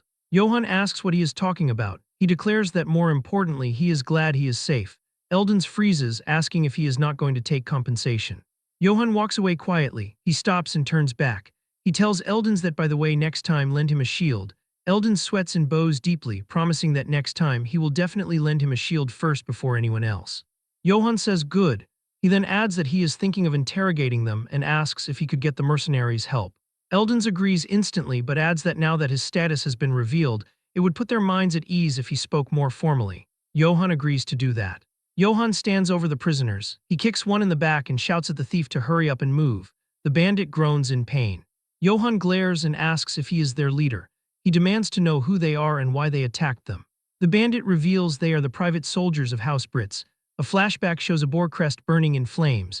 The leader explains it was a house that was wiped out. He reveals that a few months ago, House Brits was suddenly attacked on the charge that they supposedly plotted treason against the emperor. He describes how those bastards slaughtered everyone, men, women, children, even the elderly, without any real proof. The leader reveals that the ones who attacked their territory were the wolves of Achaean. Johann is stunned. The leader continues that they resisted desperately, but once the noble executioner joined them, they were defeated and had no choice but to retreat. Goran recognizes the name Noble Executioner. Johann thinks it is probably him. He envisions the red eyes of Karamav, the emperor's hunting dog. The bandit apologizes, saying he committed a crime worthy of death. He explains they never would have expected a noble to be traveling with a trading caravan. He recounts how the imperial army chased them, calling them rebels, and the northerners turned their backs on them, calling them cowardly deserters. The leader bows his head, admitting that although he can't justify banditry, they had to do something to survive. Johann asks if they didn't attack them for any other reason. The leader confirms there was no other reason, stating they only targeted a trading company's caravan because it's expensive. Eldons lunges at the man, screaming, "You damn bastard." He asks if he knows that delivery for trading companies is built on trust. He demands if he has any idea how much damage they suffer because of men like him. Johann grabs Eldons by the collar to hold him back and tells him to calm down. Johann ponders the charge of treason against the emperor. He remembers that when he fought Karamav, he said all of it was for the emperor. Johann realizes that now he gets it. He understands there was never any treason against the emperor to begin with. He sees a vision of the emperor and Karamav. Johann deduces the emperor just needed a pretext to purge the nobles, an excuse to unleash Karamav. He curses Karamav, asking what piece of shit claims it's for the emperor. He declares that guy deserves the most horrible death ever. Johann looks at the bandits and realizes they are in a situation similar to his. He acknowledges they are victims of power. With that said, he notes it's also true they became bandits. He admits he is not sure what to do with them. Goran asks Sir Johann what they should do with them. He tells him to just give the order and they can beat the living life out of them until they spill more. Johann stops him, stating they have gotten all the information they need. Goran says he understands. Suddenly, Gamson shouts that they should then beat them to death. He raises a mace to strike a bound prisoner. Goran blocks the strike with his own weapon. Gamson stammers, asking what he is doing and why he is stopping him. Goran scowls and states they surrendered to Sir Johann, so they don't have the right to punish them. Goran emphasizes that especially Gamson has no right after he abandoned his comrades and ran away. Gamson nervously laughs it off. The bandit leader begs the Sir Knight to please spare them. He swears they will never do anything bad again and asks him to please show mercy just this once. Goran tells Sir Johann that if he says the word, he will execute them immediately. He draws his sword. Johann stands in the sunrise. He orders them to disarm them and let them go. The bandits are shocked, asking if he is seriously letting them live. Johann addresses them to listen carefully. He says he understands their circumstances, nodding they probably haven't done any work other than wielding weapons. However, he warns that even so, robbing caravans is not acceptable. He strikes his chest and declares that he too only learned skills to survive. Eldons is flabbergasted, repeating learned skills. Goran laughs. He points to the prisoners and asks if they think these people refrain from banditry because they don't know how to steal. He points his thumb at himself and says that this guy right here is Goran. He declares he is here because he pays well. Johann laughs loudly. He tells them he is letting them all live, so they must learn skills and find a way to make a living. The bandit leader bows on the ground, thanking the Sir Knight. He promises they won't forget this. Goran tells his men they should get going too. He jokes that he doesn't want to get dragged into anything like this again. Johann smiles and agrees. From a hilltop, the Black Wolf watches the caravan depart. Johann's group decides to stop by a small place known as Rutsbeck village to rest for a while before heading to Marcel. Johann leads his horse through the wooden gate. The village chief announces he has got it, confirming Sir Eldons has arrived. Eldons hugs the village chief, shouting that it's been months. The chief tells him it's nice to see him. He asks if anything happened on the way there. Eldons warns him not to even ask, explaining they ran into a bandit gang on the road. Eldons shivers, stating that ever since the Emperor started going crazy, it feels like the bandits are getting worse. The village chief scolds him, calling him a fool and warning him that if an Imperial faction insider heard him, he'd be in trouble right now for saying that. Eldons laughs it off. Eldons points his thumb behind him and says that still, they were able to transport the goods safely. He credits the noble who traveled with them, praising him as unbelievably brave. The chief asks, "Oh, a noble, huh?" He scratches his chin, nodding that now that he mentions it, a noble came through there a few weeks ago. The chief reveals that it turned out he was just some nobody pretending to be one, so he beat him half to death and chased him out of the village. Eldons facepalms, telling him that he still acts recklessly when he loses his temper. He assures him he doesn't need to worry this time. He praises Johann as brave and very upright, emphasizing that even after he protected them from the bandits, he didn't ask for any reward at all. The village chief is stunned, asking what kind of noble does someone a favor and doesn't shake them down for money. He says that can't be true, but admits this old fox isn't the type to talk nonsense though. He muses that with bandits everywhere these days, simply having that night's stay there would benefit their village. The narration explains that in this era a proper knight is strong enough to slaughter an entire mercenary band, making them a great help to public safety. The chief realizes it is perfect timing. He grabs Eldons by the collar and suggests that since they are here, why don't they stay for a few days or actually a few weeks and get some real rest? Eldons pushes back, arguing he can't impose on him.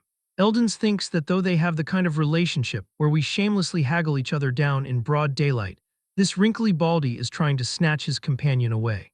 The chief laughs maniacally. Eldons wonders where this precious noble of yours is. Meanwhile, Johann sits slumped against a tree in the dark. His stomach growls, he thinks he is starving to death. He worries it looks like he is about to die on the street like a beggar. Goran approaches him hesitantly. Johann asks what it is. Goran holds out a pouch. He asks him to please take this. Johann stares blankly. Goran explains it is the money he seized. He opens the pouch to reveal gold coins, saying they sold off all the bandits' properties and weapons. He notes it is not a fortune, but it's a decent amount. Johann stares at the coins, thinking money. Goran asks if he didn't take any for himself. He reminds him that he is the one who captured them, so of course not. Johann sweats and hums thoughtfully. Goran thrusts the bag forward, telling him to take it and split it with his men. Johann reacts with a what? Goran insists this is far too much. He argues that they surrendered to him, so it only makes sense for all the spoils to be his. Johann forces a smile and tells him it is fine and not to worry about it. He claims he already took his share. He holds up a few paltry copper coins, saying, "See." Goran asks in disbelief if he is only taking that much. Johann laughs, insisting it is fine. Internally, Johann screams that it is not fine at all. He cries inward tears of blood, lamenting that it hurts to give up the money he got with his blood and sweat. But he reasons that compared to running into the wolves of Anicap alone, spending some money to stick with a mercenary band is 100 times better. He stops Goran's protest with a raised hand. He states that besides, he didn't fight by himself. He declares that they fought together, which means they are now comrades in arms. He holds up a silver coin and smiles charmingly, asking if this should be enough to earn some goodwill. He says that if that is all, he will get going. Goran blushes deeply, moved by Sir Johann. He thinks about a heart that cares for those beneath him, declaring this is the true dignity of a knight. Later, Goran addresses his mercenaries in the tavern. He tells them to listen up. He announces that Sir Johann has shown generosity to them all and distributed the proceeds from selling the spoils of war. He happily orders them to line up and come forward one by one to receive their share. The mercenaries are stunned. They ask if he heard that right and verify if he is distributing the money that should have been his to them. They break into ecstatic cheers, shouting Johann, Johann. Johann sleeps peacefully in his room, oblivious to the praise outside. In the silence, the doorknob slowly turns, the door creaks open. Johann sleeps deeply. A masked assassin with glowing red eyes stares at him. He raises a dagger, ready to strike. The end of the episode concludes with the threat looming over Johann. During the night, an assassin creeps up and attempts to snatch the sword. However, Johann snaps awake and grabs the man's wrist with an iron grip. The attacker freezes in total shock, never expecting him to be awake. With his eyes glowing in the dark, Johann demands an answer. He asks him if he is one of Karamav's lackeys. The assassin panics and begs him to let him go. Losing his patience, Johann hurls him, smashing the man right through a cabinet. Lying on the floor all banged up, the man coughs and whimpers in fear. Johann walks over and steps on the attacker's leg. He screams for help, realizing too late that Johann is not an average human. The timeline shifts back to 5 minutes before the incident inside the inn. The village chief snores loudly while two young men sneak up the stairs. They are Pra and Gamson, and they are plotting something against Johann. Gamson assures him that Vulin, the village's strongest man, will take care of that guy. He mentions that Pell, the horse fanatic, is already out there snatching the animal. Outside, Pell is completely blown away by the warhorse and tries to calm it down. Meanwhile, Pra asks Gamson if the noble's sword is really that expensive. Gamson asks Pra if he has ever seen a sword that can slice a person clean in half.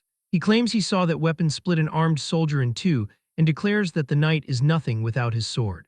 Suddenly, a loud crash startles them. Vulin lies sprawled on the floor. He is terrified as he sees Johann's blue eyes glowing in the darkness. A moment later, Johann drags the man out of the room as he screams for help. Outside in the hall, Gamson stands completely stunned with no clue what is going on. Pra grabs him and asks what is happening. Gamson screams at him to run if he wants to live. He can feel they are screwed and wonders who this guy is. Just then the village chief shows up and demands to know who the two of them are. Without answering, the boys bolt out of the inn. Outside, Pell waits with the horses and notes they are finally here. Gamson yells at him to shut up and hurry. Pell is confused and asks where Vulin is. Gamson shouts that he is dead or is about to be. He orders them to get on the horse now so they can flee. Pra insists he cannot leave without Vulin, but Gamson rushes him, afraid that noble bastard might chase them. Suddenly, a massive explosion rips through the inn. Terrified, the three of them look back, unable to believe their eyes. They see Johann landing on the roof, surrounded by a terrifying red aura.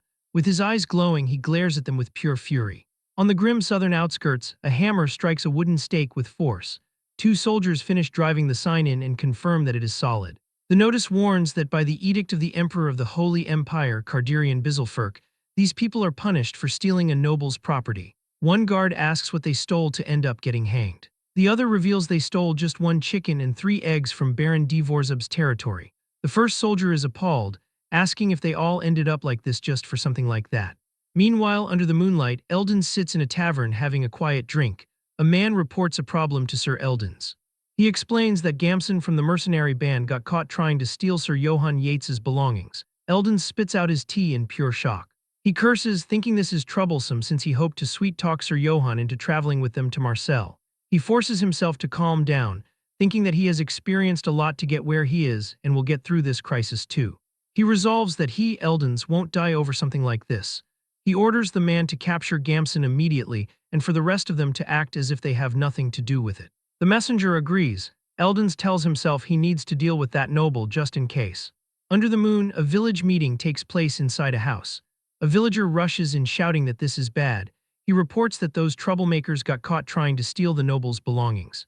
The village chief curses the useless brats and asks what they should do. He orders them to gather up tributes to offer that noble this instant and to throw in one of the slaves holding in the village while they are at it. He adds that they must prepare to execute the troublemakers in front of the noble. The parents panic, screaming they cannot allow their child to die and that he can't say that just because they aren't his children. The chief smashes a chair and yells at them to shut up and listen. He calls them damn idiots and asks if they have already forgotten the edict the emperor issued. He declares they have to make the first move before that noble does, as it is the only way they can survive. He recites that those who covet a noble's property may have their tongues cut out along with all their immediate family members or be sentenced to hanging. He notes that entire families were wiped out simply because they demanded chicken and eggs for unpaid wages. He asserts that all nobles are like that. He asks what they think that noble is going to do now that he has been offended. He suggests he might even cut off the hands of everybody in the village. A man suggests asking Count Jarpin for help since it is his territory. The chief scoffs that nobles only care about their little honor games. He slams the table and asks if they think nobles care if they live or die. He screams at the fools to wake up. The mother cries in silence while others hang their heads. The chief asks if they think he feels good about doing this. He declares the village will live if those kids die and tells them to accept it. Later, the villagers gather as Gamson and the others kneel bound by a tree. Johann watches with glowing eyes. He reflects that he thought they were assassins sent by the emperor, but they are just stupid village kids who tried to steal an expensive-looking sword. He realizes it is partly his fault for carrying a sword like this in the open, and decides he should keep it hidden from now on. He decides to scare them a little and then let them go. He sits before them with his sword planted in the dirt. The village chief approaches with a nervous smile and asks if the Honorable Sir Johann is all right. Johann glares and shouts that no, he is not. He asks if putting a blade to their throats and looting their baggage is how Rutsbeck village welcomes sleeping guests. The chief bows deeply to the ground and sincerely apologizes, claiming it is his fault for failing to keep the idiots under control. Johann looks at the terrified man and decides that is enough of a scare. He says all right, tells him to be careful next time and dismisses them. Suddenly, the chief raises a knife and yells that is why he will personally make up for it by cutting off these wretches' heads for Johann's honor. Johann panics thinking the lunatic is making it worse. Johann commands him to stop. The chief screams that those who have sullied his honor deserve to die and strikes at Vulin.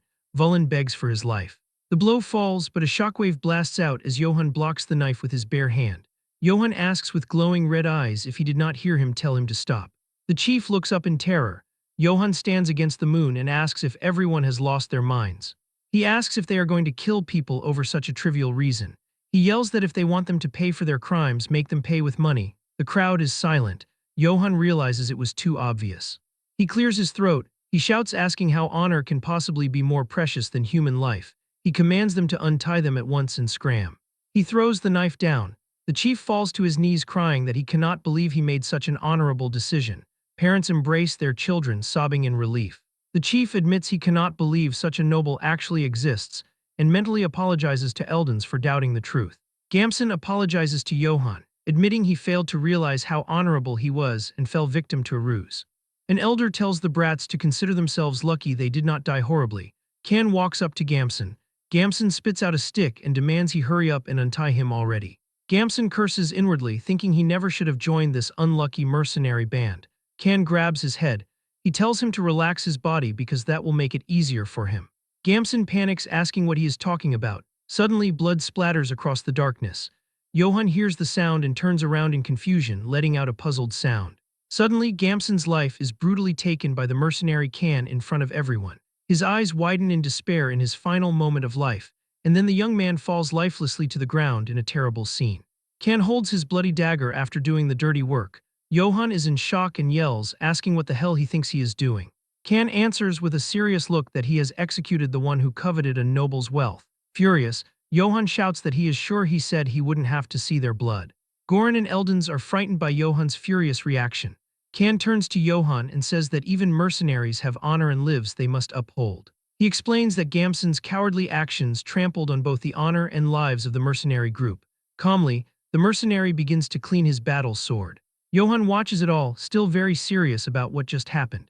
Ken then offers his sword and says Johann can punish him if he still believes he has defied his authority. Johann is surprised and starts to break out in a cold sweat at the mercenary's attitude. He realizes Can is trying to protect that honor with his life. With a trembling hand, Johann reaches for the sword Can is offering. Eldons and Goran watch the tense scene, not knowing what will happen. Johann pushes the blade aside, refusing to take it. Finally, he apologizes, saying he honestly failed to consider Can's position. Goran and Eldons shout in shock at Johann's action. Can's jaw drops too because a noble would never apologize. Johann then tells him to put the dagger away and the mercenary awkwardly obeys. With the situation resolved, Johann thanks everyone there for their understanding. Later, Goran chews Can out for being so reckless to stand up to a noble. Meanwhile, Eldons looks at Johann with a sparkle in his eyes. The beastman realizes that this noble is different. He thinks that Johann is an upright and brave noble, yet he is not authoritarian. Because of this, Eldons decides he must make him his ally no matter what. The caravan continues its journey as the sun sets on the horizon. Johann takes out a pocket watch he received as a gift. He complains that he picked it because it looked the most expensive, but then discovered it is a broken watch. With a sideways glance, he seems a little regretful of his choice. To make matters worse, he realizes he now has to take care of somebody else now. The scene flashes back to when they arrived at a wooden gate and someone shouted his name. The village chief approached with gifts to show their gratitude. Johann picked up the watch and wondered what those were. The chief then offered a slave, saying he is good with geography. Johann is shocked as he has never seen a slave so poorly kept. Finally, he accepts the gift and tells them to have him washed and get him something to eat. With the new boy in the group, Johann feels that he is uncomfortable using a slave. Meanwhile at the camp, the mercenaries thank Johann for the food. Johann is sitting by the fire when the young person calls him master. With a smile, the person thanks Johann and brings him a meal. But Johann tells him to change how he addresses him and can call him by his name. The young person is embarrassed by the request, and Johann thinks to himself that he is so shy. Johann asks how someone skilled with geography became a slave. Sitting by the fire, the young person says it is not a pleasant story, but Johann insists since he has his own share of unpleasant stories. The person agrees. Godin explains that she was originally a peddler who transported and resold weapons in the eastern region. But one day, a noble ordered her to smuggle gold. Johann is surprised since smuggling gold would mean the death penalty at the least. Godin explains that she needed money to help her younger siblings who were sick and starving, and so she kept delivering the gold as the noble instructed her to hide. However, the noble himself reported her using a fake mustache. Johann realizes she served her purpose and was thrown away to keep her quiet. Godin reveals she didn't even have the right to speak because of the emperor's edict. Johann gets angry and asks if she at least sent the money to her siblings. With tears in her eyes, Godin says in exchange for avoiding execution, it was taken as a bribe to the guards. She cries and apologizes, saying dust got in her eyes. Johann watches everything with a serious and thoughtful expression. He realizes that this world is so cruel it makes his teeth chatter. He reflects that if you have no power, you get exploited like a criminal, and no one can stand up to the noble's atrocities. He thinks of House Britz's private soldiers who survived by robbing others. The people of Rutzbeck driven so far they resorted to sacrificing their own children, and even Godin who became a slave after being used by nobles. Johann wonders if this is really right and thinks that he is so pitiful. However, he remembers that he is being chased by the Emperor's army right now and could die any time. With that in mind, Johann calls out to Godin, who answers startled. He declares that now that they are comrades, don't die, and says they should survive and live well together. Godin is surprised and blushes at his words. Suddenly, a mercenary runs up to them and yells that a monster has appeared nearby. Johann asks a monster in size, thinking he has no time to rest at all. He gets up and runs to see what is happening. Godin stays behind, thinking about living together with him. Johann joins the other mercenaries hiding in the bushes. They see a red aura and Goran confirms that there is definitely a monster there. With a serious look, Johann stands up. Someone from the back tells him to please get down, but with a smile on his face, Johann says that it is fine. Johann orders them to put their weapons away. Kan is baffled and asks what he means. Johann declares he will go take a look. Kan utters a confused all right. Johann walks alone into the dark forest. The mercenaries watch him leave. Kan wonders aloud if he will be okay. He states that no matter how brave a knight is, fighting monsters requires specialized skills. He notes that even if you lure it into a thoroughly prepared trap and fight, it is still dangerous. Kan insists that unfortunately their mission is to protect Eldons. He stammers that they can't take any more risks than this. Johann walks deeper and says he can feel it. He senses a familiar pressure that feels like it could even freeze a person's heart. He spots red eyes that stand out in the dark. Johann identifies it as the black wolf of ill omen. He confirms it is definitely that bastard. He recalls the last time he saw it, it attacked the wolves of Akite, not him. He acknowledges that even though it could charge at him at any given moment and kill him, he knows it won't attack him. Johann stops and speaks to the darkness. He commands it to come out and tells it not to hide. The wolf emerges with glowing red eyes. Johann asks if it followed him. He extends his hand. He thanks it for last time, stating he survived because of it. Kan asks in disbelief if Sir Johann even knows how to handle monsters. Goran stammers he is not sure and hasn't seen anything like this either. The wolf sniffs Johann's hand. Suddenly it licks his face vigorously. Johann grunts and tells the little punk to move aside. Kan and the others are stunned. Johann tells them not to be too startled. He introduces this big guy not as the Black Wolf of ill omen but as the Guide of Dawn. He looks to Eldons and asks right. Eldons is shocked and repeats the name Guide of Dawn. Eldons explains that in the Eastern Empire there is an old song that goes like this. He recites the song about a warrior giving a wolf a name on a moonlit night. He describes how the wolf bowed its head and its blue eyes shone in the darkness. He tells how everyone shouted Guide of Dawn when seeing it on the battlefield. The song continues that at the end of a war that tore the continent apart, the warrior brought about peace and met his end as a hero. Eldons recounts that the Black Wolf wept sorrowfully for 3 days and 3 nights by his side, then set off on a journey to wherever order and heroes were needed. He declares that is the Guide of Dawn. Johann asks if he isn't mistaking it for someone else. He points out that this one is called the Black Wolf of ill omen. Eldons explains that the Guide of Dawn originates in Eastern Empire folklore, but as it was passed down to the south, some details got distorted. He quotes a line saying the Guide of Dawn punishes evil and submits to a brave hero. He raises a finger, nodding that is from an old Eastern Empire text. Johann realizes so it really is that kind of being. Eldens asks if he may pet it just once. Johann tells him to go ahead. Eldens reaches out, cooing to the good boy. The wolf snarls violently. Eldens screams and recoils in terror. Eldens reconsiders and thinks maybe he shouldn't do that. Johann pets the beast and tells it to be a good boy. Eldens wonders if the wolf is only gentle with Sir Johann. He pauses, remembering a passage from the Eastern Empire folklore. It says if you give a name to the divine beast that follows you, it becomes your vassal. Eldens sweats, wondering if this backwater southerner is the legendary hero. He thinks that can't be it, but asks what if he is. Eldens shouts to Sir Johann. He asks if he has given the Guide of Dawn a name.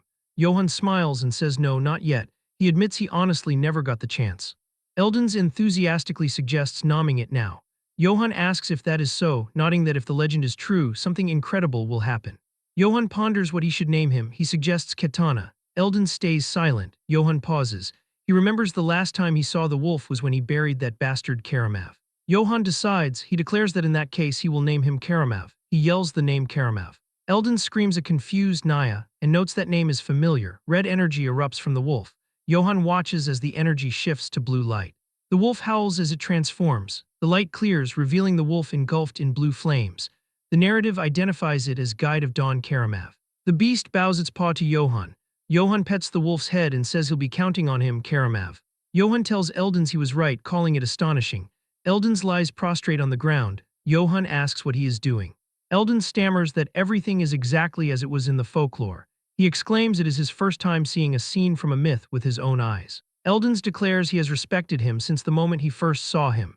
He lists Johann's deeds, from protecting them from bandits to forgiving enemies with honor. He pays his respects to the one chosen by the Eastern divine beast. He hails him as the hero of troubled times. Canon Godin gasp in shock, repeating the title. The mercenaries bow. Johann scratches his cheek awkwardly. He apologizes to Eldens. Eldens looks up confused. Johann explains he is not the kind of hero he thinks he is. He states he is just a wanderer from an insignificant house, worried about making a living. He adds that on top of that, he is being hunted because he beat Karamav to death. He apologizes for disappointing him. Eldens shakes his head vigorously and shouts not at all. He asks if in any case, he may have permission to introduce him to the Marcel Trading Company, so he can at least repay him for the kindness he has shown. Johann recalls Eldens said they were heading to Marcel when they first met. He admits he has never even heard of that place in his life, and asks what kind of place it is. Eldens explains Marcel is famous as a free trade city. He says in this region all cities must first pass through Marcel. He emphasizes that more than anything, it's one of the few cities the Emperor cannot reach. Johann freezes. Eldens repeats that the Emperor cannot reach it. He adds that plus trade is active there. Johann thinks that if everything goes well, maybe he can start over as a merchant. He tells Eldens he can't ignore his kindness. He thanks Sir Johann. Eldens sings the Song of the Warrior again. He thinks that he just hopes no weird rumors spread around the trading company about him being some hero or whatever. Johann wonders about being a hero of troubled times. He thinks how nice it would be if he really were that kind of hero. He sighs. Johann reflects that whether it's in his past life or now, he is still nothing but a wanderer struggling to keep his life intact. He remembers the voice saying he will know only suffering from this point on. He scoffs. He notes it's not like life before he died was that easy either. Johann clenches his fist. He declares that this time is different. He vows that this time he'll move forward step by his own will. Johann announces they should go to the city of wealthy merchants, Marcel. Johann looks out at the sprawling scenery with visible astonishment and asks if this place is Marcel. Godin is no less delighted and remarks with emotion that he never thought he would be able to come back here. As Johann observes the surrounding cityscape, he thinks that since they are now in a merchant city, they should do some shopping. At that moment, Karamav barks a few times happily in a playful manner. Johann calls out to him curiously and asks what he is doing over there. A nearby shop owner bends down cheerfully, stroking Karamav's head while laughing and nodding that he is a cute little thing. The woman offers him a bite of something to try. Seeing this, Johann pauses and realizes that that guy just looks like a cute little dog to everyone else. The scene shifts to the day before entering Marcel. Karamav sits in his true beast form under the moonlight. Johann looks at Karamav and calls his name. Johann gestures with his hands, explaining that a puppy this size might be fine, but if a monster like him goes into the city, there will be an uproar. Johann asks if he can wait outside the city. Karamav understands and responds with a woof. Dark energy and blue flames envelope Karamav's body. To Johann's shock, Karamav's form completely transforms. Moments later, a small blue puppy stands in his place. Karamav looks up and barks. Johann exclaims in shock, asking if he got smaller and wondering if this is another one of a divine beast's abilities. Godin rushes over and hugs Karamav tightly, shouting woe and declaring he is so cute. Johann sighs with relief and says, well, if he is about that size, there probably won't be any problems. Returning to the present, the townspeople gather around Johann and Godin. They express amazement at the unique-looking puppy and wonder if it is a pet brought in from a foreign land. Godin holds Karamav and apologizes awkwardly, saying this little guy has no manners. The shop owner says no, it is okay. Johann thinks that drawing attention won't do them any good since they need to get out of here quickly. He reminds himself that they are still being pursued after all. Godin calls out to Johann from behind. He proposes that if Johann buys a large bag that can hold luggage, oil, and vinegar, he can handle all the equipment. Johann reacts with mild surprise, realizing aloud that Godin used to be an equipment merchant. He holds out his hand and says he only has 4 silver coins. He asks Godin if they can really buy everything they need with this much money. Godin inspects the coins. He holds up a single silver coin. Godin declares that Godin, promises to get everything he mentioned with 1 silver coin. Johann laughs and tells him not to overdo it. Johann wonders what he can even do with 1 silver coin. 50 minutes later, a heavy backpack slams onto the ground. Godin wipes sweat from his brow and says, phew, this should be enough. Johann stands stunned, thinking he cannot believe he got everything with just 1 silver coin. The narration explains the purchases. First, they bought Johann's tactical bag. Godin is shown wearing a large supply backpack. The narrative notes this will make storing items much easier. Godin used his incredible gift of gab to sell the completely shattered helm for a very high price. The narrative adds that he even got a mace thrown in for free. Godin tosses a coin, looking pleased. The text explains that on top of that, after buying vinegar and oil for equipment preservation and other supplies, they even got change. Johann looks at the balance scroll. The scroll reads, initial 4 silver coins, spent 1 silver coin, profit 9 silver coins. The final balance is 12 silver coins and 10 copper coins. Johann realizes that somehow, they ended up with even more money than before they started. Johann ponders that if he can sell a broken helm for that much, then he wonders how much Karamav's equipment, which he buried, would be worth. He imagines digging it up. Johann decides if he ever has to go back later, he should dig it up and sell it. Johann remarks to Godin that he looks happy doing familiar work. He says he guesses he really was a merchant and asks if he liked his old job. Godin unpacks items. He admits he missed this life. Godin touches his neck and says he became a slave, never knowing when he might die. He describes living each day in despair and fear. He looks up with hope. Godin declares that but now that he has met Johann, he feels like he has returned to his life from back when he was a merchant, not a slave. Godin smiles brightly and thanks Johann. He states that even if he hadn't been a slave, he is sure he would still be journeying with him. Johann smiles gently. He says hearing him say that makes him happy. Johann declares he will be counting on him from here on out, Godin. Godin blushes and yells, okay, Johann. Johann looks at the sky and announces, all right, now let's go explore Marcel. Godin agrees enthusiastically. Johann sits in a bustling tavern surrounded by food. The narrative states that Johann, who has only known hardship until now, is finally experiencing a happiness that far surpasses his life as a wanderer after arriving in the commercial city Marcel. Johann tears into a rib. He reflects that the jerky he ate while wandering was like chewing leather shoes. He notes Marcel's meat cannot even be compared to it and just melts in the mouth. Johann washes himself. He recalls that back then he couldn't take a bath and his whole body itched like crazy. He rubs his face, thinking in Marcel he can bathe in warm water anytime he wants. He sleeps in a soft bed. He recalls that when he was traveling, he never had a proper place to sleep. He remembers that every time he laid down, damp, cold stones would stab his whole body. Johann snuggles under the blanket, thinking in Marcel he can sleep under warm, soft blankets. Johann cries tears of joy, thinking life in Marcel is so good. He decides he's going to settle down and live here. The narrative states, and so, Sir Johann dreamed of settling down happily in Marcel. However, fate didn't go the way he wanted. The next day at Marcel City Square, Johann eats a skewer. He thinks life is so peaceful. He comments it has been so long since the last time he could walk down the street comfortably. Suddenly, a man sighs and says this is bad. A woman asks if it is another band of bandits. The man confirms that yes, this time they took Dave's daughter. He adds that on top of that, all the goods they were bringing in were stolen. Johann bites his skewer nervously. He thinks he is scared of the news he will hear tomorrow. A villager laments that with bandits running wild, people cannot live without worry. Godin whispers to Johann that it looks like there are bandits around Marcel too. Johann curses inwardly. Suddenly, a voice yells that he said he would pay him later. A ragged elf screams at a merchant asking if he knows who he is. The elf begs for just 1 meat skewer. He yells it has been 4 days since he last ate anything. The text identifies him as a straggler from the mercenary group Wolves of Acate. It explains he lost the main group in pursuit of Johann and drifted all the way to Marcel to survive. The elf repeats that he told him he will pay him later. The elf spots Johann. Johann shouts in surprise. The elf screams, "You bastard." He recognizes Johann and charges with a dagger. Johann realizes it is the wolves of Akite. Johann panics, thinking they tracked him all the way to Marcel. He thinks this is seriously bad and nothing good will come out of fighting here. The elf leaps into the air screaming, "Die." Suddenly a blade flashes.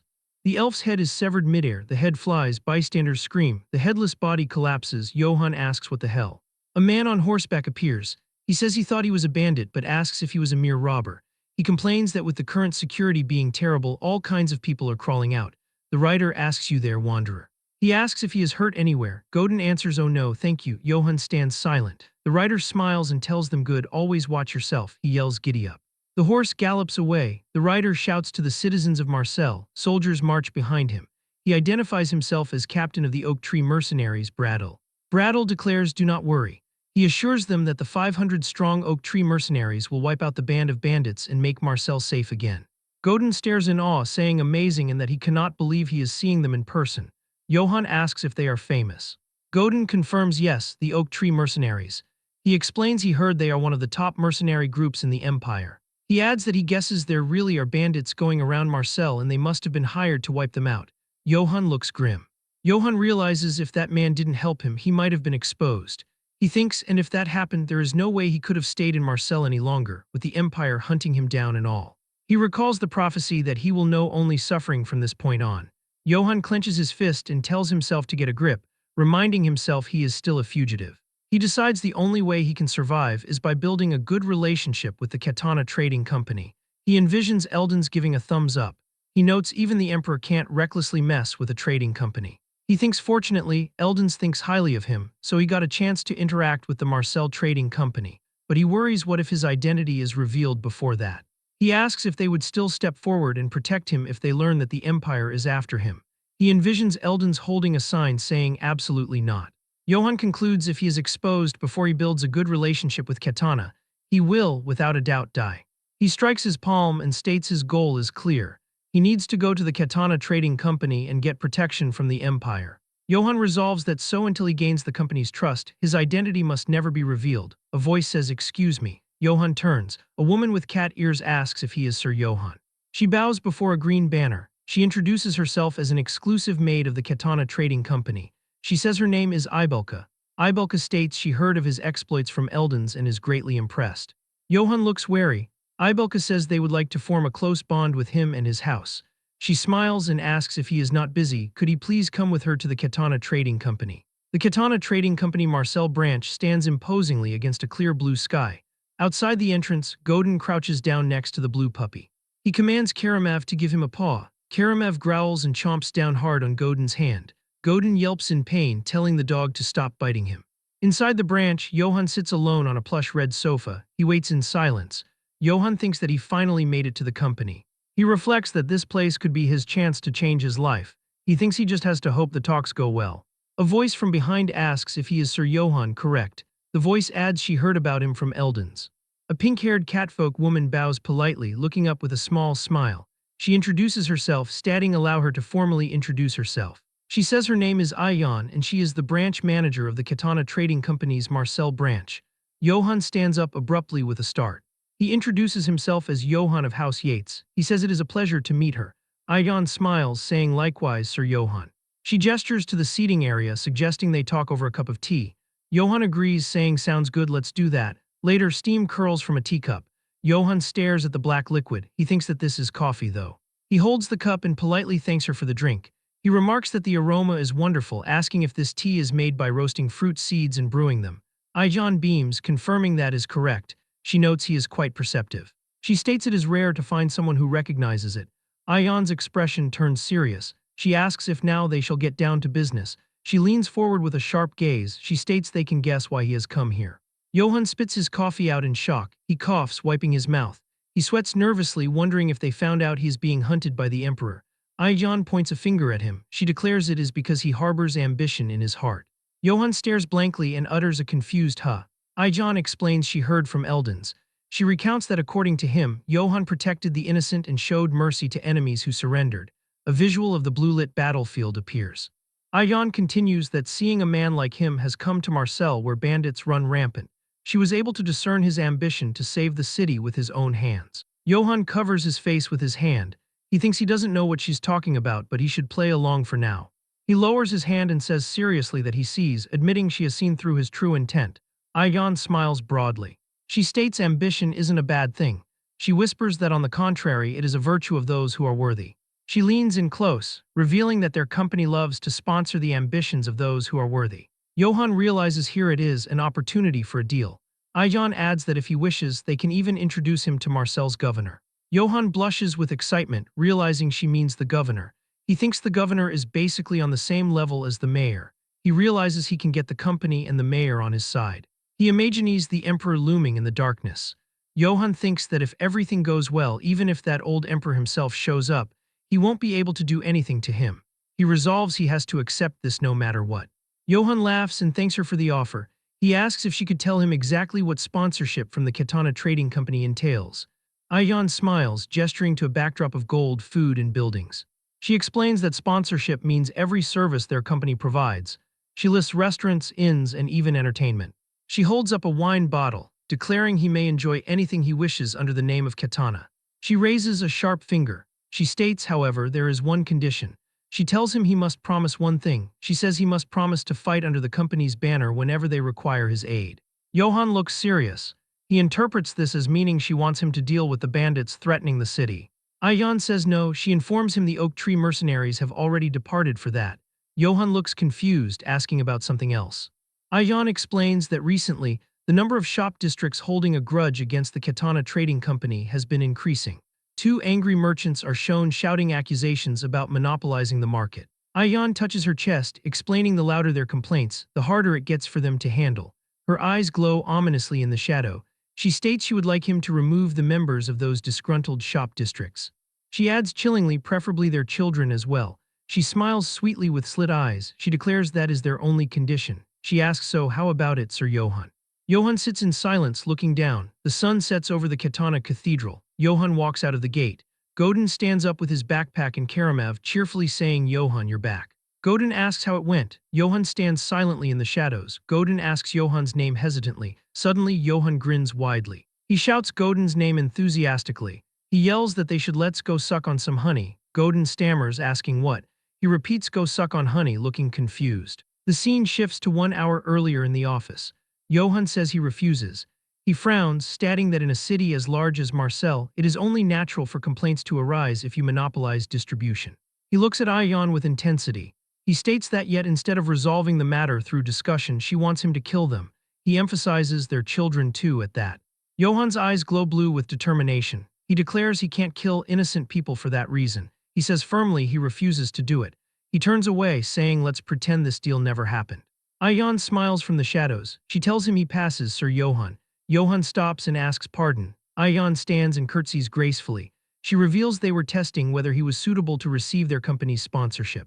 She asks him to please forgive their impudence, O righteous knight. Johann sits on the sofa stammering. He asks if then the monopoly and the shop district's complaints are fake. Ayan confirms the Katana Trading Company has never monopolized distribution. She smiles, adding nor have they incurred the shop district's resentment. She notes on the contrary, they distribute quality goods at accurate market prices. She adds smugly they are rather well liked among merchants actually. She stands straight. She states in any case they wish to keep the terms they proposed. She clarifies that doesn't mean they expect him to head to a battlefield immediately. She reminds him the oak tree mercenaries have already gone to subdue the bandits. She tells him he is free to rest and enjoy Katana's sponsorship in the meantime. Ayan extends her hand with a smile. She asks what he says, Sir Johann. She asks if he will join hands with her. Johann grins. He grabs her hand firmly and exclaims, great, he accepts. A golden light shines as they shake hands. Ayan speaks a blessing by the grace of St. Luak, wishing may this meeting benefit us both. Back in the present on the street, Godin asks what suck on honey means. Johann walks with a spring in his step. He explains that, basically, it is something along the lines of let's go eat something expensive. He holds up his hand, adding using the money of the Katana Trading Company. Godin asks if that means his talks with them went well. Johann confirms yes, saying they've finally sponsored him. Godin cheers woo, congratulating Johann. Johann thanks Godin. Johann looks up at the sunset sky. He reflects that he's been sponsored by a company the moment he entered Marcel. He thinks everything is going well. He clenches his fist, nodding the bandits around Marcel seem to be causing a ruckus lately. He thinks, however, once the oak tree mercenaries wipe them out, this place will be peaceful again. Johann smiles confidently, looking forward. He thinks that happy life he's dreamed of isn't far away. He smiles, thinking it's time to relax and enjoy himself for once. Suddenly, a high-pitched scream pierces the air. A grotesque close-up shows a large green fly landing on a dead man's nose. Mutilated corpses lie in a heap in the street. Johann stares, shocked. He wonders what this is and why there are dead bodies in the open. People gather around, murmuring in fear. Goran puts a hand on Johann's shoulder, nodding Sir Johann is here. Johann turns to Goran. He asks if he knows what's going on. Goran says yes. He looks grave, explaining it looks like the bandits around Marcel have been growing more violent. Goran explains that after murdering the families of the city's merchants, they throw the bodies here to threaten the city of Marcel. A mangled corpse lies on the stones. Johann shouts, "Damn it." He realizes this means nothing is being resolved at all. Citizens in the crowd shout angrily. One says we should hold the city of Marcel accountable for this. Another argues no, word is the emperor is the one inciting the bandits. A bearded man shouts nonsense. The man argues there is no way the emperor would do such a thing unless he's gone senile. Others shout senile, telling him to watch what he says. People argue back and forth. One finds it hard to believe His Majesty is behind all of this. Voices overlap, mocking the senile emperor and defending the Holy Empire against blasphemy. Johann listens to the shouting match. He grinds his teeth, thinking, damn it. He laments there goes his peaceful Marcel. He thinks he's only just started to settle in, too. He scowls, thinking those bandits are ruining it all. With dark eyes, he wonders what those mercenaries are even doing. At the Katana branch office, the double doors burst open. Ibelka rushes in, stammering, "Excuse me, branch manager Ayan." She shouts she brings terrible news. Ayan sits at her desk. She says if she means the merchants' bodies the bandits sent, she already knows. She asks sharply what the oak tree mercenaries are doing. Ibelka flinches. Ibelka looks down, saying about that. She stammers that they can't reach the oak tree mercenaries at all. Ayan freezes. She asks what she said and what she means. Ibelka reveals the liaison's corpse was found near the forest outside Marcel yesterday. She adds it was in a truly horrific state. A panel shows shadowy silhouettes of bodies hanging from trees against a red sky. Ayan stands silently in the dark room. She trembles. She thinks the oak tree mercenaries have military strength comparable to a city's. She clenches her hands, thinking she can't imagine them losing to a mere bandit gang. She slams her hands on the desk with a boom, screaming Ibelka's name. Ibelka jumps back, screaming, "Yes, ma'am." Ayan eyes glow green in the dark. She orders Ibelka to bring her Sutulga, the mage of the Ifel River. She declares they need to find out whether they really were taken down or not through his prophecies. The scene shifts to the Ifel River at night, glowing with blue light. Water cascades down luminous rocks. A wrinkled hand touches the water surface. The mage hums thoughtfully. He says, "Oh ho, I see." He speaks to the reflection, telling Katana they have got it wrong. He stands cloaked in shadows under the moon. He states searching for the oak tree mercenaries won't change anything. The mage sees Johann's smiling face reflected in the water. He laughs softly, saying, "Ho." He identifies Johann as the man who killed the emperor's hunting dog and fled. He notes now he is hiding inside Marcel's money pouch. His face is hidden in deep shadow. He smiles sinisterly. He distorts the water, declaring things won't go the way that bastard thinks it will. The mood back at the Katana Trading Company's Marcel branch is heavy and oppressive. The door creaks open as Lord Sutulga enters, clearing his throat. His sudden appearance makes Ibelka blurt out in surprise before she hurriedly welcomes him, expressing her gratitude for him answering Katana's request. Lord Sutulga, however, gives her a dark glance and questions how she can claim to be thankful after she sent someone who drives the carriage like a maniac, remarking that his back was about to snap. Terrified, Ibelka immediately apologizes profusely. She then turns to announce that she will go fetch Lady Ayan, but Lord Sutulga stops her, saying it is unnecessary. Confused, Ibelka asks for clarification, and Lord Sutulga explains that if the matter was truly urgent, Ayan would have come on her own. Ibelka stands frozen in an awkward silence, unsure how to respond. As she seems about to speak, Lord Sutulga sternly warns her not to make him repeat himself. She instantly complies, affirming her obedience. Taking a seat, Lord Sutulga clears his throat once more, stroking his long beard, and he states that according to the voice of the Ifel River, he was destined to meet someone here.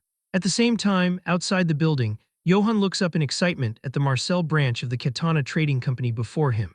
He reflects that the day he will finally meet Marcel's governor has arrived. Filled with determination, he resolves to win the governor's favor, settle down permanently in Marcel, put an end to his wandering life, and escape being hunted by the emperor. He proudly thinks to himself that he has made it to the second round of an interview at a major corporation. Throughout the long corridor, only Johan's footsteps echo. As he walks, he mutters to himself with a hint of excitement, wondering what the governor might like and thinking that perhaps he should have asked beforehand. Suddenly, Karamev comes to an abrupt halt and lets out a low growl. Finding this strange, Johann asks what is wrong with him. At that moment, he realizes that Lord Sutelga is standing right in front of them. Stroking his beard, the old man calmly remarks that the name Karamev does not seem fitting for a divine beast. Seeing Lord Sutelga before him, Johann cannot help but feel tense. Inwardly, he questions how this old man could possibly know that Karamev is a divine beast. Without hesitation, Johann directly asks who the man is. Lord Sutelga pauses briefly before replying that it seems Johann does not know him. He then introduces himself straightforwardly, stating that his name is Sutelga and that he is the sage of the Ifel River, repeating the title as if to emphasize it. Johann narrows his eyes slightly and expresses his doubt, murmuring about the word sage. Seemingly understanding his hesitation, Sutelga summarizes it simply by saying that he is a mage. Only then does realization dawn on Johann. He reacts in astonishment, his face flushing with excitement as he recalls that this world truly has magic. Growing more animated, he exclaims to himself that although he had come to meet the governor, he has unexpectedly encountered a mage as well, and that big cities are indeed different. Johann then rushes forward and holds Sutelga's hands tightly, expressing that it is an honor to meet him and confessing that he has always wanted to meet a mage at least once in his life. Those words make Sutelga blush deeply. Embarrassed, he awkwardly asks if that is really so, but then hesitantly points out that for someone being hunted by the Emperor, Johann seems to be doing rather well. Johann instantly freezes in place, his eyes widening in shock as he asks how Sutelga knew about that.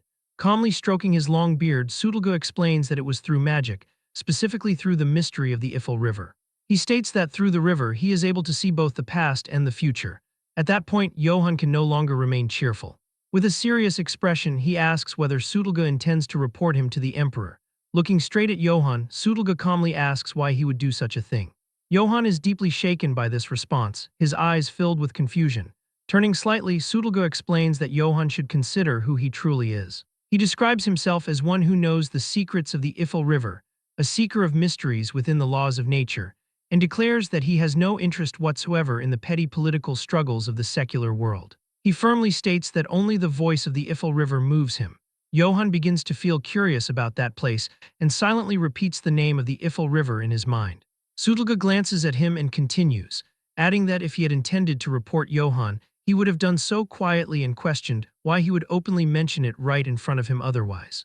Only then is Johann able to breathe a sigh of relief. Smiling faintly to reassure himself, he admits inwardly that Sutelga is right. Regaining his composure in an instant, Johann suddenly grabs Sutelga's hand and earnestly asks if he could hear about magic from him and whether that would be acceptable. Caught off guard and still embarrassed, Sutelga lets out a confused sound. Looking into Johann's eyes, which are overflowing with excitement, he cannot help but feel puzzled, wondering what is wrong with this man and thinking that a normal knight should have behaved very differently. He recalls how people in the past had looked down on him, mocking mages as cowardly scholars who knew nothing of honor in battle and who spent their days muttering creepy nonsense. Returning to the present, Sutelga suddenly realizes that this must be the reason why he is so confused. He cannot understand why this knight is lighting up with excitement over magic. Johann continues pressing eagerly, asking how magic is used and whether even an ordinary person like himself could use it. Faced with such enthusiasm, Sutelga grows unaccustomed and hesitates awkwardly. In contrast, Johann has already begun plotting for his own future, thinking that this is his chance to learn magic and become a magic swordsman, believing that if he achieves that, his chances of survival will surely increase. Sutelga takes a small step back and strokes his beard to calm himself before finally agreeing. He states that their meeting is a matter of fate and that it is not as though he cannot tell Johann about magic. Johann looks up with a hint of disappointment and lets out a small sound of reaction. Sutelga then continues, adding that teaching him outright for free would be too boring. He proposes that if Johann manages to win even a single round in a game against him, he will teach him magic. Still somewhat dazed, Johann reacts with mild dismay before lifting his head in confusion and asking what kind of game Sutelga means, wondering if it is chess and suggesting whether they could do something else instead, such as arm wrestling. In Johann's imagination, he could easily defeat Sutelga in an arm wrestling match, and he even envisions himself shouting triumphantly. At the same time, a reminder surfaces in his mind, warning him not to use his strength against the elderly or the weak. Hearing this, Sutelga cannot help but laugh, remarking that arm wrestling would obviously give Johann the advantage. He clarifies that he is not referring to chess and instructs Johann to follow him instead. As he turns and walks away, Sutulga confidently states that although the game of kings is entertaining, it cannot compare to the game of gods. Johann follows behind with growing unease, silently wondering what the so-called game of gods might be. Sutulga then produces a Go board and places two small containers on the table. Johann, overwhelmed with tension, nearly cries out as he realizes what it is. Upon seeing several stones already placed on the board, he immediately recognizes that it is Go. Noticing Johann frozen in place, Sutulga tells him to sit down for the time being. Stroking his chin, Sutulga asks whether it looks complicated and reassures him not to worry, promising to go easy on him. On the other hand, Johann reassures himself internally that luck is once again on his side. He recalls his past with pride, remembering that he had once won a 4th Dan Go tournament. With a confident smile, he convinces himself that he can win. As he picks up a handful of stones, he admits to himself that he does not know how skilled the old man truly is, but he firmly resolves that he will defeat him. Across from him, Sutulga begins the match by announcing that he will start with an easy move. Johann, full of confidence, tells himself that victory is certain. He responds politely, expressing his thanks in advance. As Johann makes his opening move, an intense energy radiates from him, and he inwardly declares that he will make Sutulga's knowledge of magic his own. 50 minutes later, the atmosphere grows heavier than ever. Johann stares intently at the board, straining under the pressure. Sutulga lifts his head and lets out a deep sigh. Johann hesitantly addresses him, but before he could finish, Sutulga abruptly widens his eyes and asks to take back a few moves. Johann flatly refuses, pointing out that Sutulga has already taken back moves 5 times. In frustration, Sutulga slams his fist onto the board, sending stones flying everywhere. In agony, he exclaims that none of this makes sense and questions how he could be losing in the game of gods. He then stares at Johann in disbelief, demanding to know whether this is truly Johann's first time playing and declaring that even the Sultan of the Eastern Empire had never surpassed him. Johann conceals the truth and laughs gently, attributing Sutulga's loss to how well he taught. Hearing this, Sutulga grows embarrassed and clears his throat. He then raises one finger and proposes one more game, stating that if he loses again, he will give Johann a gift that will help him in life. Johann is secretly overjoyed, reacting with excitement and speculating whether the gift might be a magic item. After clearing his throat and pretending to deliberate, Johann agrees on the condition that Sutulga specify how many handicap stones he wants. Sutulga becomes visibly tense, blushing as he struggles to regain his composure before finally asking for 3 handicap stones. Johann accepts without hesitation and makes the first move, announcing that they should begin. Sometime later, under dim lighting and in near silence, Sutulga curiously asks why Johann, being of noble birth, is so interested in magic. Johann frowns and explains helplessly that the emperor wants him dead, and that it would be better to have more tools at his disposal. Sutulga studies Johann's move and asserts that if Johann intends to use magic for combat, they should stop there, as the knowledge he can offer is not meant for that purpose. Johann is stunned by this revelation and questions whether magic truly cannot be used in combat. This visibly irritates Sutulga, who asks whether Johann had seriously planned to fight using magic. Lowering his head as he picks up another handful of stones, Sutulga states that although he had made a promise, he would at least answer that question. He explains that he has heard of individuals who do apply magic to combat. Johann excitedly interrupts, expressing his delight upon learning that such people exist. Sutulga immediately raises his voice and demands that Johann listen first. Johann freezes in confusion and falls silent. He listens as Sutulga explains that those commonly referred to as mages are primarily people who uncover the mysteries of nature, some through the wind, others through fire, and a few through the smoke of burning sulfur. Sutulga calmly recounts that a certain fool had once even bragged about discovering a mystery within the Black Forest. As Johann listens, he silently assesses the story, thinking to himself that the last part sounded strangely personal. Sutulga continues his explanation, stating that those discovered mysteries are known as spirits, and that mages borrow the power of those spirits. He then offers a cautious warning, explaining that spirits usually lend their power without asking for anything in return, but that there are times when their whims demand a fatal price. Fixing his gaze firmly on Johann, Sutulga emphasizes that even if one comes into contact with a mystery, one has to be careful not to go against its will. Johann reacts quickly, nodding as he replies that he understands, though his thoughts are already in turmoil. He reflects inwardly on how dangerous the setting of this world truly is, deciding that he will not risk his life trying to explore the laws of nature. His inner voice grows subdued as he abandons the idea of becoming a magic swordsman altogether, doubting whether magic items even exist in the first place. He muses that it's no wonder things had gone so smoothly for him until now. At that moment, a shout suddenly echoes through the area as someone exclaims in shock that Lord Sudolga is present. Hurried footsteps ring out in the hallway outside. Aijan angrily demands to know why she had not been informed earlier. In response, Ibelka panics as she explains that Sudolga had strongly insisted that no one be told. Still fuming, Aijan complains that mages are truly troublesome to deal with, adding that she had even told him the situation was urgent. Before long, they arrive at their destination. Someone points out that he is indeed there. Aijan, wearing a friendly expression, opens the door to greet him, but the sight before her is a grave and tense atmosphere between Sudolga and Johann. She freezes in confusion, letting out a small, startled sound. Panic rises within her as she realizes that Sudolga is once again teasing someone with the so-called game of gods, and that this time it appears to be Sir Johann. Bewildered, she lets out another confused sound. Suddenly, Sudolga springs to his feet in agitation, pleading to be allowed to take back a single move. Johann, utterly helpless, calls out to him. Meanwhile, Aijan stares in disbelief, wondering how it is possible that Lord Sudolga is actually losing in the game of gods. Her curiosity deepens as she looks at Johann, who is smiling brightly across the board, and she questions just what kind of person Sir Johann truly is. Johann, filled with excitement, urges him to simply accept his loss. At that point, Aijan speaks up again, exclaiming in surprise as she greets Lord Sudolga, remarking that she had not realized he was there. She approaches him warmly and remarks that if he had come to Marcel, he should have contacted her, asking whether he had been enjoying a pleasant time with Sir Johann. Sudolga laughs heartily as he strokes his long beard, replying that he had merely been playing a few games with the knight. Aijan responds in understanding. Using her arrival as an excuse, Sudolga moves to clear the go board, remarking that since the branch manager has arrived, they will unfortunately have to end the game there. Johann, who had been preparing to make his next move, freezes when he sees that the board has already been cleared. Just then, Sudolga places two flasks, one red and one blue, onto the table and instructs Johann to take them. Johann stares at them in confusion and asks what they are. Sudolga swiftly explains that he had not forgotten his promise, revealing that they are water flasks containing the final secrets of the Ifil River, known respectively as the Water of Wrath and the Water of Blessing. In a flashback at the Oak Tree Mercenaries' outpost, their banner flies under a blood-red sky. Captain Brattle and his men are in complete terror, totally overwhelmed by an unseen threat.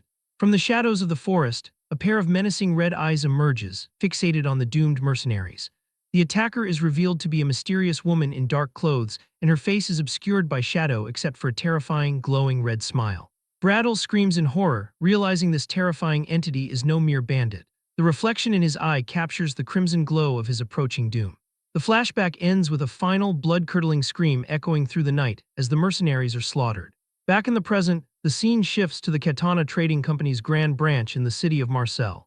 Inside, Johann inspects the two magical flasks given to him by Sudolga, identifying them as the Water of Wrath and the Water of Blessing. As he does, Sudolga explains his lifelong, fruitless quest to understand the Ifil River's secrets of life and death, and he reveals that it wasn't until Johann's arrival that the river's mysteries began to unravel for him. After that, he details the incredible power of the red flask, which can heal any wound as long as the victim isn't decapitated. In contrast, the green flask is a deadly poison capable of melting a person with a single drop. Johann is ecstatic to finally own magic items, believing the powerful potions will put his mind at ease for the dangers ahead. Just then, Aijan consults with Sudolga, confirming she called him because of the prophecy and the recent civilian casualties caused by bandits. She reports that the elite Oak Tree mercenaries were dispatched to handle the situation, but the company has since lost all contact with them. He gravely informs the shocked branch manager that the mercenaries already failed their mission 3 days ago. She is stunned into silence by the news that their top-tier group has been defeated. Then he recounts the prophecy foretold by the Ifil River. The will of the oak tree shall be trampled on by a rock of steel, and he concludes that the Oak Tree mercenaries have most likely been wiped out, failing to stop a greater threat that now looms over the city. Recognizing the dire situation, she tells Johann that they must attend a city council meeting as it is time for him to act under its banner. With a grim expression, he agrees, understanding that his peaceful life is already over. After that, the scene changes to an opulent but empty city council chamber, awaiting the arrival of Marcel's most powerful figures. Soon, the various nobles and representatives of Marcel's influential families begin to file into the chamber. Among the attendees is a man with a particularly elaborate and ridiculous mustache, who is revealed. The extravagantly dressed Baron Einbeck Vivant Auvergne makes a grand entrance announcing his fashionable lateness. After that, he takes his seat and with a flourish calls the council to order in the name of Marcel and the Emperor. A comedic effect highlights the sheer absurdity of his curled mustache. Johann can't help but internally mock the man's ridiculous mustache, lamenting the number of weirdos in this era. Just then, the true leader of the council prepares to speak, drawing everyone's attention. The charismatic dark elf introduces himself as Velako Traniani, the governor of Marseille. Johann instantly recognizes the governor's power and resolves to make a good impression to secure his future in the city. Just then, the governor formally welcomes the influential families, thanking them for attending the urgent meeting. Before addressing the bandit issue, he announces his intention to introduce a new noble to the council. The spotlight falls on a nervous Johann as he is presented as a member of House Yates, sponsored by Katana. He forces a smile and stammers through a pleasant introduction, promising to do his best. The council members give him a lukewarm reception, their expressions a mixture of curiosity and disinterest. Feeling the pressure of the room, he sits uncomfortably waiting for the real meeting to begin. Baron wastes no time gleefully bringing up the failure of the mercenaries the trading company had hired, and he smugly suggests the bandit problem would already be solved if they had simply requested aid from the Holy Empire. His suggestion ignites the anti-emperor faction, whose members furiously argue that the emperor is the cause of the problem and should lower their taxes. In response, the pro-emperor faction erupts, shouting down their opponents and calling their words blasphemous. The two factions devolve into a shouting match, trading accusations about the emperor's schemes and the uselessness of their hired mercenaries. Johann smiles blandly, completely lost in the political bickering and complaining internally that his ears hurt. Yet his amusement turns to dread as he realizes how many people here are loyal to the emperor, which puts him in grave danger of being exposed. Throughout the chaos, Governor remains silent, his calm and unreadable expression a stark contrast to the scene unfolding before him. With a sharp and commanding voice, he finally demands order, and his authority instantly silences the room. A heavy pressure falls over the chamber as the arguing nobles immediately cease their squabbling, and Johann is visibly surprised by the governor's absolute control over the volatile council. Ayan then clears her throat, preparing to step in and present the governor's official course of action. Speaking on his behalf, she assures the council that he understands their concerns and has formulated a backup plan, and reveals their strategy to form a second subjugation force to bypass the scattered bandits and strike them directly at their source. This bold plan to take the fight to the bandits' home base leaves the council members utterly shocked. Baron Einbeck laughs heartily, praising the governor's wisdom and his loyalty to the emperor's desire for peace in Marseille. Then he renews his offer, stating that the emperor's troops are on standby and can be deployed at a moment's notice. The idea of imperial troops arriving sends Johann into a cold sweat as he imagines being captured and sent to the guillotine.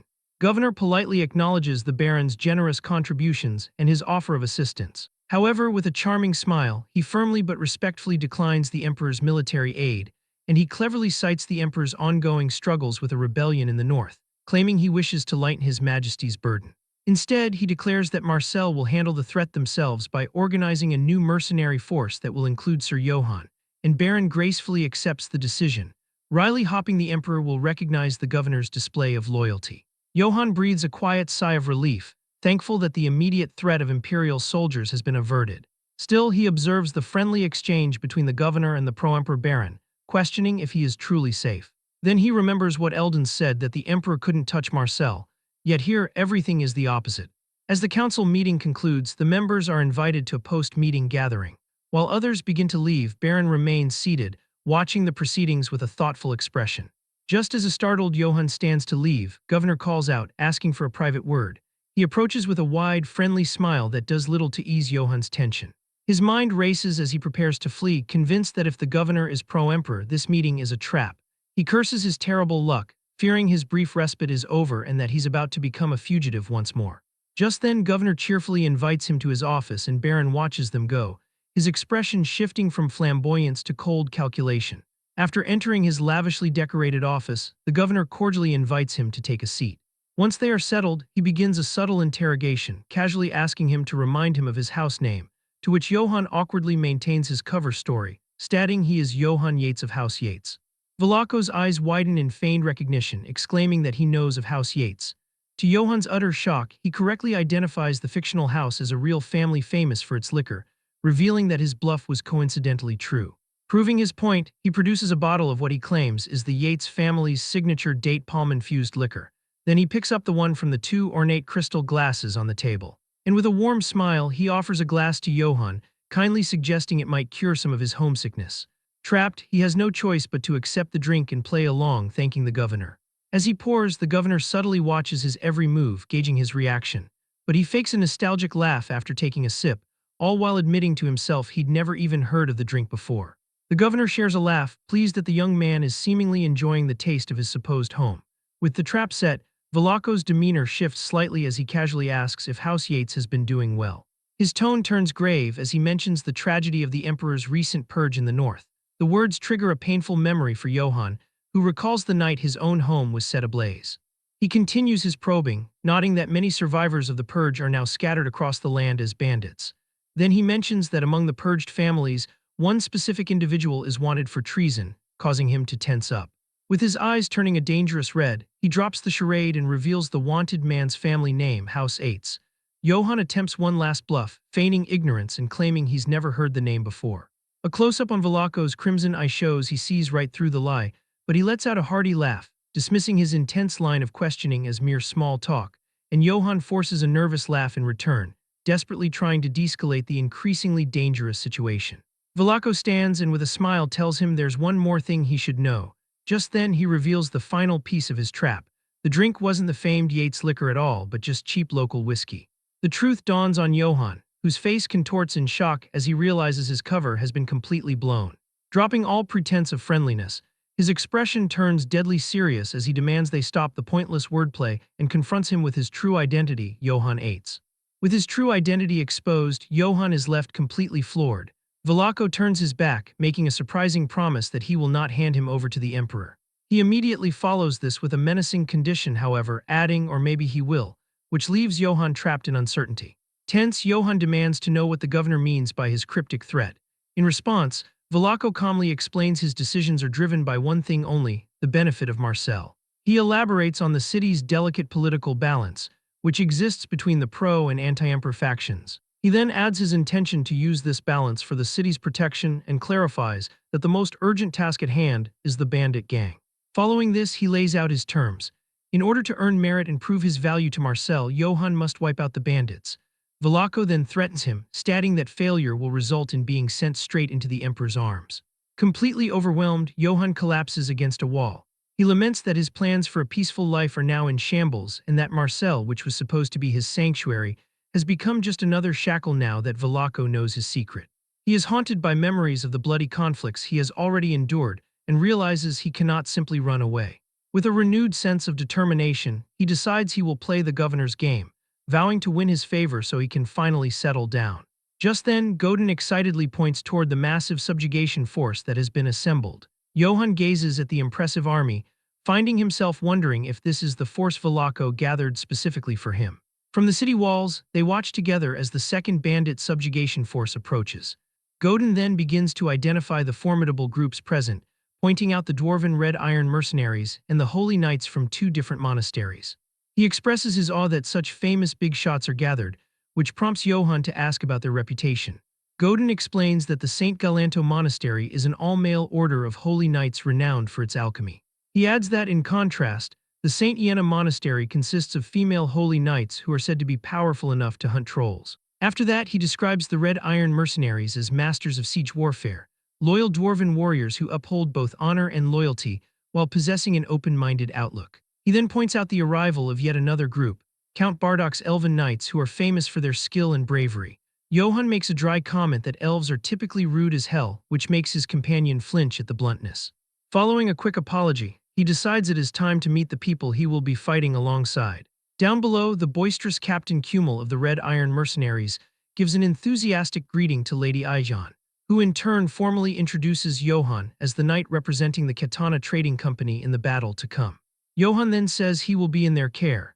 He politely declines the captain's offer for them to speak casually, citing the importance of upholding Kummel's pride in front of his men. The captain, impressed by his thoughtfulness, assures him his authority is absolute regardless. Seeing the dwarf's sincerity, Johann graciously accepts the offer for them to speak informally. Kummel then turns toward the leaders of the Holy Knights to coordinate their movements for the mission ahead. The commanders from both monasteries agree to move their forces in conjunction with the captain's mercenaries. The commanders are formally introduced as Valiant of the St. Iena Monastery and Agante of the St. Galanto Monastery, for whose cooperation the captain formally expresses his gratitude. Johann privately appraises the dwarf, making a mental note that he seems to be a surprisingly reasonable and decent leader. His thoughts, however, are cut short when someone suddenly chimes in, asking her why such a large and powerful force was assembled just for fighting bandits. The speaker is an arrogant elven knight named Gustav, who boasts that his knights alone would have been more than enough for the task. His smirking subordinates are quick to agree, adding that their count must have had a reason for sending them. Gustav then turns his condescending gaze toward Johann and, riding over, addresses him directly, asking if he is the one fighting for the trading company. Maintaining his facade, Johann reintroduces himself under the alias Johann of House Yates. Gustav scoffs at this, claiming he has never heard of such a minor and insignificant house. He then points a finger at Johann, warning the lowly noble not to get in their way or expect any mercy. With a cold glare, Johann quietly vows that he will remember the insult. After this, Gustav publicly disrespects Captain Kummel, declaring that his knights will not be taking orders from a shitty dwarf captain. Changing the subject, he arrogantly demands that she prepare a grand send-off feast in his name, a request she quickly agrees to. With one final shout, the pompous elven knights ride away. Johann sighs, now realizing that dealing with insubordinate nobles is the exact reason the captain must so carefully navigate issues of command authority. He feels a shred of hope despite the obnoxious elves, believing the army's overall strength should be sufficient to wipe out the bandits. Just then, Ibelka hurries over to the branch manager bearing an urgent message. She whispers the confidential information directly into her ear. Turning to Johann, she informs him that someone has requested a meeting with him that evening. His first thought is that the governor is summoning him again, but her nervous hesitation confirms the mysterious meeting is with someone else entirely. That night at their rally point, the subjugation force holds a rowdy feast where soldiers are encouraged to eat and drink heartily. The elven knights are in their element, indulging in alcohol and women while claiming it is a disgrace for an elf to refuse. They toast to their future victory, boasting that their swords and courage are all they will need, much to the disdain of the nearby mages. As he walks to his meeting, Johann reflects that in this world's noble etiquette, refusing a drink can be taken as an insult. He knows it is a sign of distrust, an implication that one fears being poisoned by their host. When he arrives at a private room, he knocks and is told to come in. A cloaked figure is waiting inside. Upon asking who requested the meeting, he is simply told to sit. He spots yet another bottle of alcohol and mentally complains about the incessant drinking of the nobility. He is reminded of the cheap whiskey Velaco used to test him yesterday, a memory that gives him a headache. The cloaked figure then identifies him by name and cuts straight to the point, assuming his only motivation is money. Johann feigns a laugh, questioning both the stranger's identity and their rudeness. In a dramatic flourish, the figure throws back his hood, announcing himself as Baron Einbeck. He then proudly reveals himself as a loyal subject of the Holy Empire and a key member of the pro-emperor faction. Johann is immediately on guard as he recognizes the eccentric noble from the council meeting. The Baron then explains his political view. Marcel claims neutrality, but in reality it acts in favor of the anti-emperor faction. He smugly asks if Johann understands his motives now, only to be met with a flat and unimpressed no. The Baron is stunned, left speechless by the blunt refusal to engage in his political games. Johann plays dumb, claiming that he is not good with complicated matters and just wants to keep his head down. The amused Baron offers to give him a life lesson while preparing to pour a drink. He explains that merchants like the Katana Company require two things above all else: profit and strength. Since the company is backing Johann, he deduces that Johann must be their strength, a powerful fighter. Johann questions the Baron's logic, still holding on to his alias. The Baron's face darkens, however, as he reveals he investigated him and found no such house in any record. Johann is shocked, realizing his cover has been blown for a second time. But Einbeck continues, mentioning the eerily similar name of House Yates, which does exist in the records, and he recounts the fate of that house, which was wiped out for treason in a massacre that killed everyone down to the last serf. He dismisses the name as irrelevant, though, stating that the company only took Johann in because they saw his strength. Tired of the games, Johann cuts to the chase, demanding to know what the Baron wants from him. Finally, Baron Einbeck lays his cards on the table. He wants Johann to abandon the bandit subjugation and serve the Emperor in exchange for a greater reward. He dangles the prospect of becoming a core member of the Empire's elite. He also promises Johann a formal knighthood and his own fertile domain if he pledges loyalty. With manic excitement, Einbeck justifies that only dazzling glory awaits those who follow the Emperor. Johann then reveals his cruel philosophy, arguing that it is the natural order for the weak to spill their blood for the strong. He claims it is simply the weak's fate to be slaughtered by bandits, which produces disturbing emotions in the Baron. He laughs hysterically, believing he and Johann are kindred spirits who understand that the one who loses is always at fault. A cold, slight smile plays on Johan's lips as he delivers his simple, definitive answer, I refuse. Einbeck is utterly shocked, unable to comprehend the rejection. After that, Johann begins to tell a story about a man who, claiming the emperor's authority, entered his domain months ago.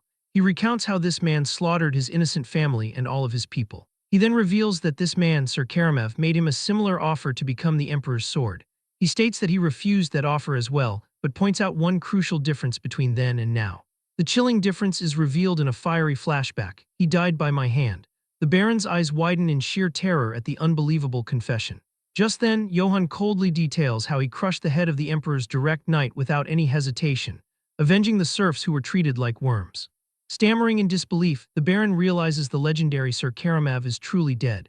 Dropping his charade entirely, Johann confirms his true identity as the survivor of the massacred house. The Baron is paralyzed with fear, trembling uncontrollably as the horrifying truth sinks in. He says, why would Johann do something so foolish?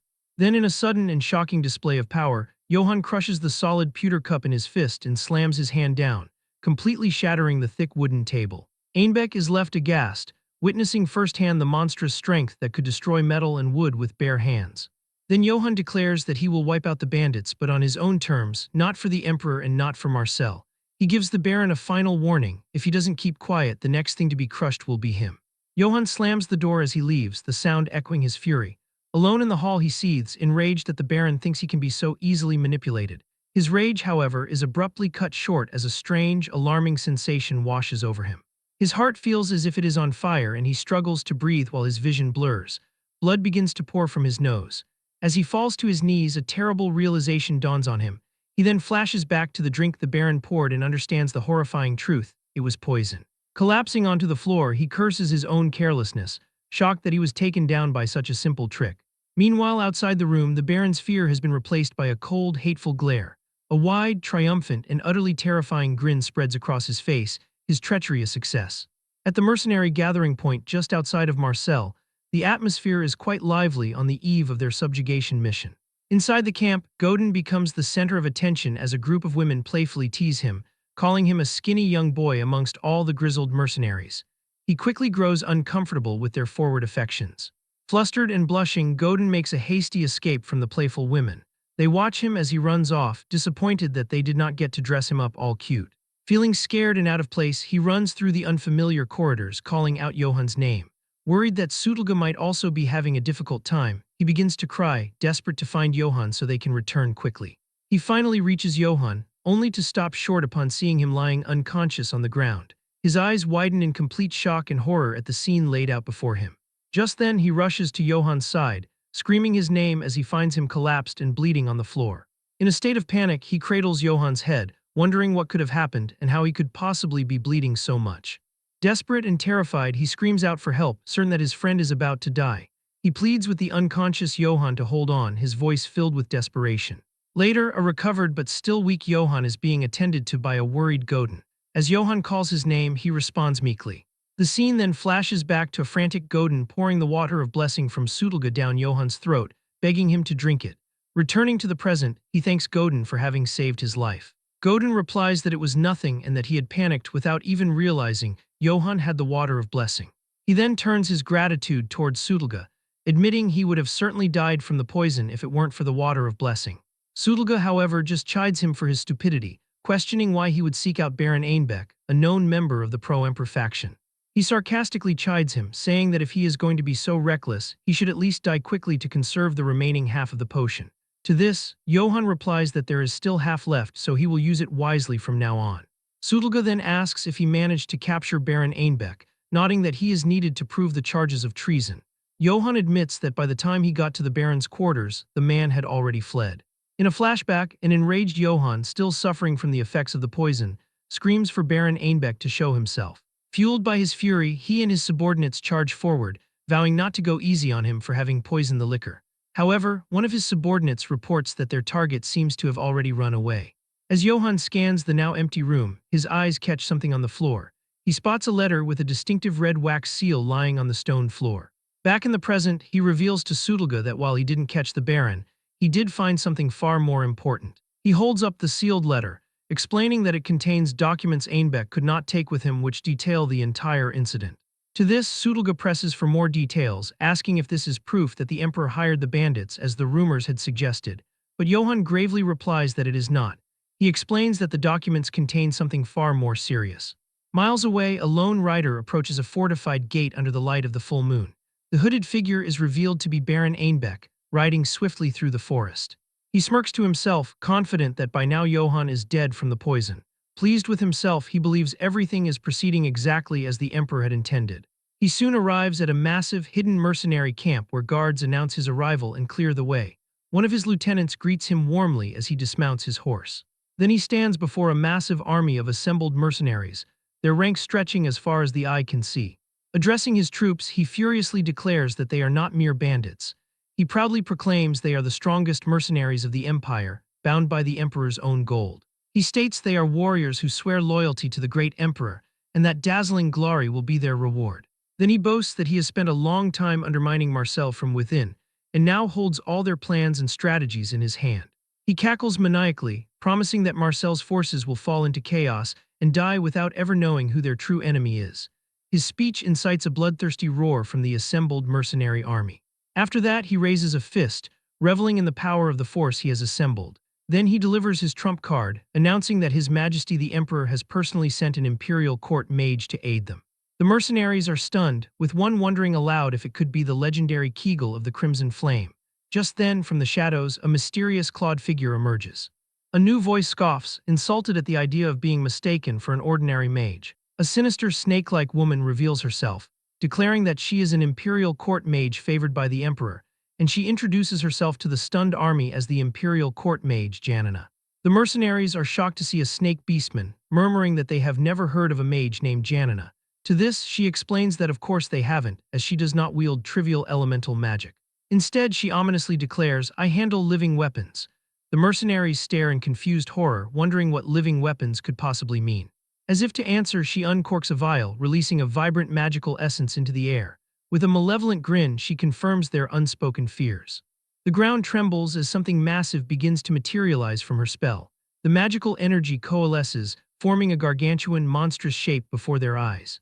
The mercenaries look on in absolute terror at the creature being summoned. A massive, hulking troll looms over the army, summoned by Janina. One of the soldiers identifies the monster in disbelief as a troll. She smiles sadistically, declaring that her adorable troll will now fight alongside them. Just then, Baron Einbeck rallies his forces, shouting that tomorrow is the day they will crush Marcel's second subjugation force. He punches the air, vowing to offer the entire city of Marcel up to the emperor. The mercenaries roar in unison, cheering for the Holy Empire, and the entire camp erupts in a deafening war cry.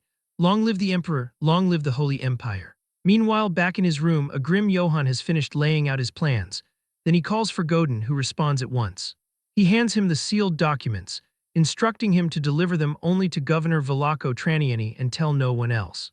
Godin accepts the letter, understanding that it contains information the governor must verify for himself. Johann then summons the mercenaries Goran and Kan to his side. As they prepare, Sudolga wonders in his mind why the Ifel River is trying to save that knight, and what it hopes to accomplish through him. On the day of their departure, the dwarf captain named Kumel positions himself in front of the gate of Marcel. Behind him, the members of the 2nd Marcel Bandit Subjugation Force gather together, completing their final preparations before heading out. Within the ranks, the Holy Knights offer up a prayer to seek power and protection for the upcoming clash. Meanwhile, Johann, who is now serving as a respected commander, mounts his warhorse to meet the front lines. Before he can move, Godin yells out his name while attempting to get his attention. Wishing the knight good luck, Godin asks him to look after the mage during the trip. Sudolga dismisses these worries and tells the boy that this is far from his first time participating in a mission like this. He advises Godin to focus on worrying about himself instead.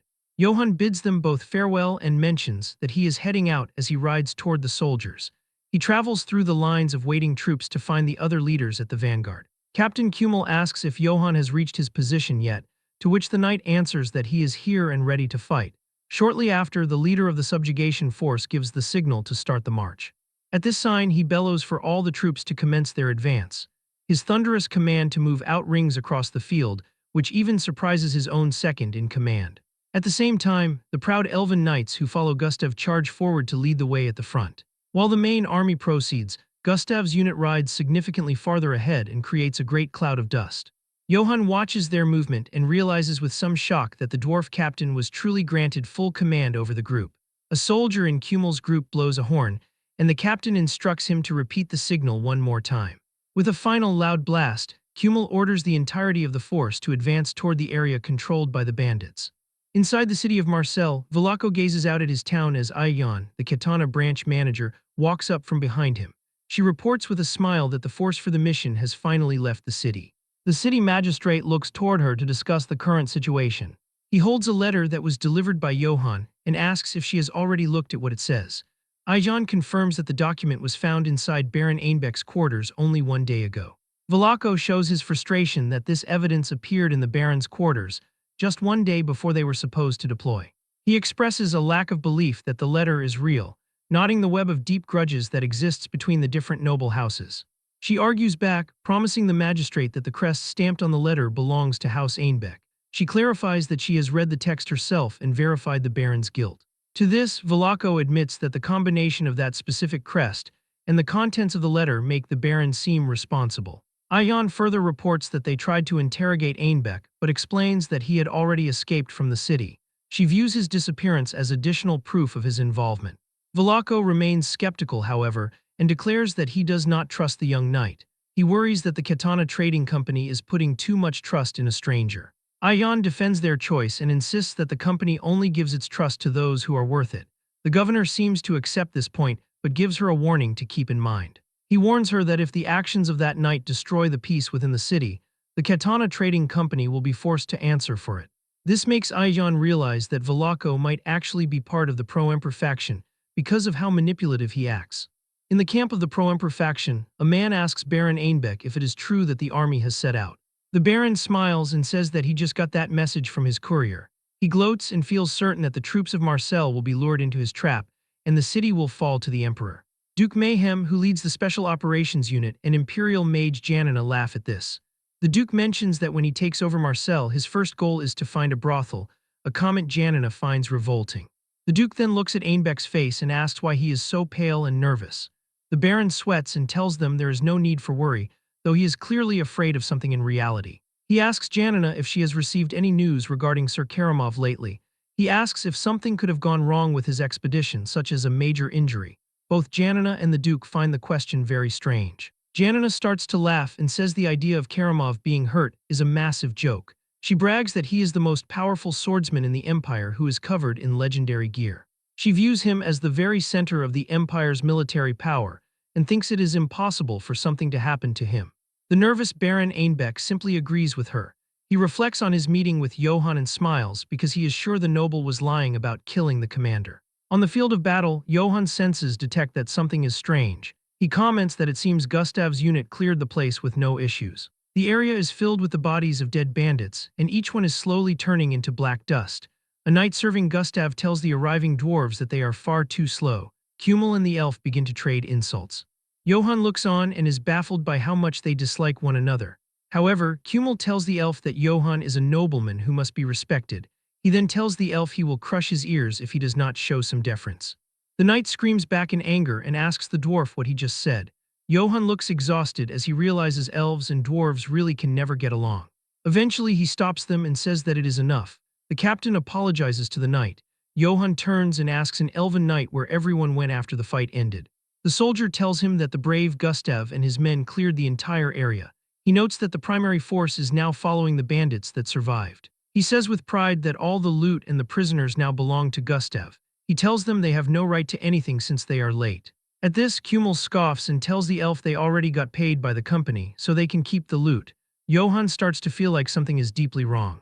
He recalls that the bandits previously killed 500 members of the Oak Tree group, yet here they were defeated easily. He notices that the elven knights do not have a single injury. Johann looks at the forest to the right and identifies it as a perfect spot for an ambush. He asks the elven knight if they checked the forest, and the elf mocks him by asking if he wants to go hunt animals. This confirms what Johann suspected. The enemy left on purpose so they would be lured into a trap.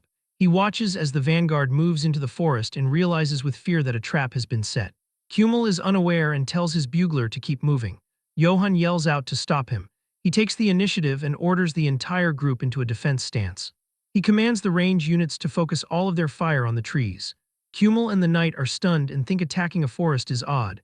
Johann explains that the location is dangerous and an ambush is likely. Kummel says that even if bandits were there, they could just kill them easily. Johann says that these aren't regular bandits since they destroyed the entire oak tree group. He states that they have to make sure the path is safe before moving any deeper. The elf continues to laugh at the plan. The captain hesitates and worries that the elves will mock him and destroy Johann's reputation if there is nothing there. Johann declares that he would throw away his reputation as many times as it takes if it means saving the lives of his soldiers. This moves the dwarf captain and he agrees to follow the plan. Johann thinks to himself that the only reason they listen to him this time is because of his noble title. Kummel screams for everyone to form a line of defense and tells the range units to aim. The knights and the dwarves group their shields together to make a wall. Heavy metal shields are driven into the ground. Shooters are told to aim at the flanks of the forest. The dwarf cannons are positioned for battle. Kummel orders the troops to fire. A massive volley of arrows and cannonballs strikes the trees and breaks them apart. Suddenly, the shots hit something hard and metal is revealed within the shadow of the forest. Armored warriors appear. The elven knight stares in complete shock. Kummel is horrified and realizes an ambush was actually waiting for them. At that moment, a gargantuan monster in horned armor comes out from the woods. This makes it clear that they are not dealing with a bandit gang. On the eve of battle, Johann questions his mercenary allies, Goran and Kan, asking if they have heard of the Bullhead mercenaries. To this, Kan confirms that he has heard of them and explains they are a well-known mercenary group. He elaborates that it is said the Bullheads are even more expensive than the infamous all-elf wolves of Akite. Sensing the gravity of the situation, Johann demands that they tell him what they know about them. Kan reveals that for a mercenary group, they are strangely shrouded in secrecy, their hearing fee is high and they do not take just any job. From what is known, he continues, their movements on the battlefield are like a herd of enraged bulls. He explains their main strategy is a penetration tactic, where they charge directly into the center of an enemy formation, breaking the defensive line to collapse it from the inside. Drawing on knowledge from his past life, Johann internally compares their strategy to Germany's blitz tactics from World War II. A worried Goran asks if this is the force they will be facing tomorrow, and Johann soberly confirms that it is. He clarifies the stakes, stating they will not be fighting a band of thieves but the Emperor's elite mercenaries. Understanding the incredible danger, Kan strongly advises Johann to retreat no matter what if they encounter the Bullheads, pleading with him to avoid a direct head-on clash. When Johann asks for his reasoning, Kan insists they would not stand a chance in a direct fight before mentioning a terrifying rumor he has heard. The rumor, he reveals, is that the Bullhead mercenaries can command a monstrous minotaur. This revelation shocks Johann, who thinks back to a legend from his childhood, the hero slayer Minotaur. Kan recounts the tale of a monster with a massive body, overwhelming strength, and intelligence close to humans, which slaughtered countless warriors and knights who dared to challenge it. However, Goran simply scoffs and tells Johann not to worry. Inspired, both he and Kan pledge to risk their lives to cover Johann's retreat, vowing they will only accept payment if they survive the battle. Johann is visibly touched by their loyalty and tells them with a smile that he was already planning to ask for their help. The mercenaries are thrilled by this, admitting they are eager to see the legendary enemy for themselves, even if they have to run without getting a good look. But Johann's expression turns serious as he tells them that while he appreciates the offer, he needs them to do something else entirely, leaving Kan and Goran to wonder what he has planned. Meanwhile, from their ambush position, the Bullhead mercenaries are perplexed by the indecisive movements of the subjugation force, suspecting their trap has been discovered. Suddenly, a surprise volley of arrows rains down from the sky, striking the hidden Imperial forces and catching the ambushers completely off guard. With their position exposed, their commander screams that it is an enemy attack, ordering the Bullhead mercenaries to prepare for a full frontal charge. And so the Bullhead mercenaries begin their relentless, thundering advance. The commander yells for them to press forward as a volley of arrows strikes his body, but they bounce harmlessly off his armor, only fueling his fury. At his command, the Bullhead infantry advances in perfect unison, an unstoppable wall of iron. In response, the dwarven artillery under Johann's command takes aim and prepares to fire. The cannons unleash a fiery barrage that explodes amidst the charging Bullhead ranks, but they are undeterred. The Bullhead soldiers continue their disciplined march forward, their formation remaining solid, showcasing their incredible resolve. A massive, beast-mounted mercenary leads the vanguard, breaking through the smoke and fire. He roars in fury, swinging a massive axe as he leads the charge. The heavily armored infantry follows close behind, their glowing eyes promising a brutal fight as they rush toward Johann's army, the ground trembling in anticipation of the clash. From his position, the dwarven Captain Cumul grimly watches the enemy advance, remarking internally that he is finally seeing the legendary bullhead mercenaries for himself. Nearby, Johann realizes that despite his preparations, a frontal collision is now inevitable and knows he must personally intervene. Riding ahead, he shouts a warning to Captain Cumul to brace for the direct impact of the charge. Ignoring the danger, he boldly declares to himself that he will find a way to break their formation. Cumul protests, yelling after him that charging in alone is far too dangerous. But Johann pays him no mind, spurring his horse forward to meet the enemy vanguard by himself. Inspired by his commander's bravery, Cumul turns to his own troops. He rallies the Red Iron mercenaries, roaring that the bullheads are merely trying to test their might, and they will soon discover just how useless their weapons and armor are. As Johann plunges headlong into the fray, the bullhead soldiers spot him, recognizing him as a knight. One of the mercenaries scoffs at his audacity, calling him a madman for daring to face them alone. Another declares that if he is that desperate to die, they will gladly grant his wish. Yet Johann moves with astonishing speed and precision, evading their attacks and severing a mercenary's head. His sudden assault sends the enemy into screams, asking what is happening and demanding someone stop him. A bullhead commander frantically screams at his soldiers to maintain their formation against the disruption. Realizing Johann's objective, the commander orders his men to hold the breakthrough formation at all costs. As he expertly navigates the chaos on his horse, Johann internally notes that the enemy has figured out his plan. Watching the lone knight's incredible display, a stunned Cumul swears by the sacred dwarf's beard in amazement. Ignoring Johann, the bullhead commander redirects his troops, ordering them to focus on the dwarven shield wall ahead and prepare to break through. Johann watches with grim determination, thinking that the two main forces are finally colliding. Leading the dwarven charge, Cumul bellows for his warriors to crack the enemy's skulls open. Just then, a bullhead mercenary crashes through the dwarven shields, tearing open the first gap in their formation. As the dwarves surge forward to fill the gap, the bullhead commander rallies his troops to face death with honor, and their maces smash through heavy shields to crush dwarven skulls. An enemy soldier notices Captain Cumul rushing toward him. Enraged, Cumul lets out a thunderous war cry and charges into the heart of the enemy. He swings his mighty hammer, severing the soldier's leg. With the warrior down, he follows up with a strike to the neck, causing the bullhead warrior to collapse. Even so, the remaining enemy soldiers stare down their opponents, their discipline unbroken in the brutal melee. Just then, the dwarven captain roars, rallying his comrades as he raises his weapon. Their enchanted weapons begin to glow with a fiery power. Cumul bellows for his warriors to drench their burning weapons in the blood of their enemies. Surveying the battle, Johann sees the dwarves are holding their own and is inwardly pleased, confident that he does not need to worry about that flank. With the dwarven line secure, his expression hardens as he concludes that what is left now is the main objective. He turns his focus and charges directly at the imposing bullhead commander, initiating a head-on clash between leaders.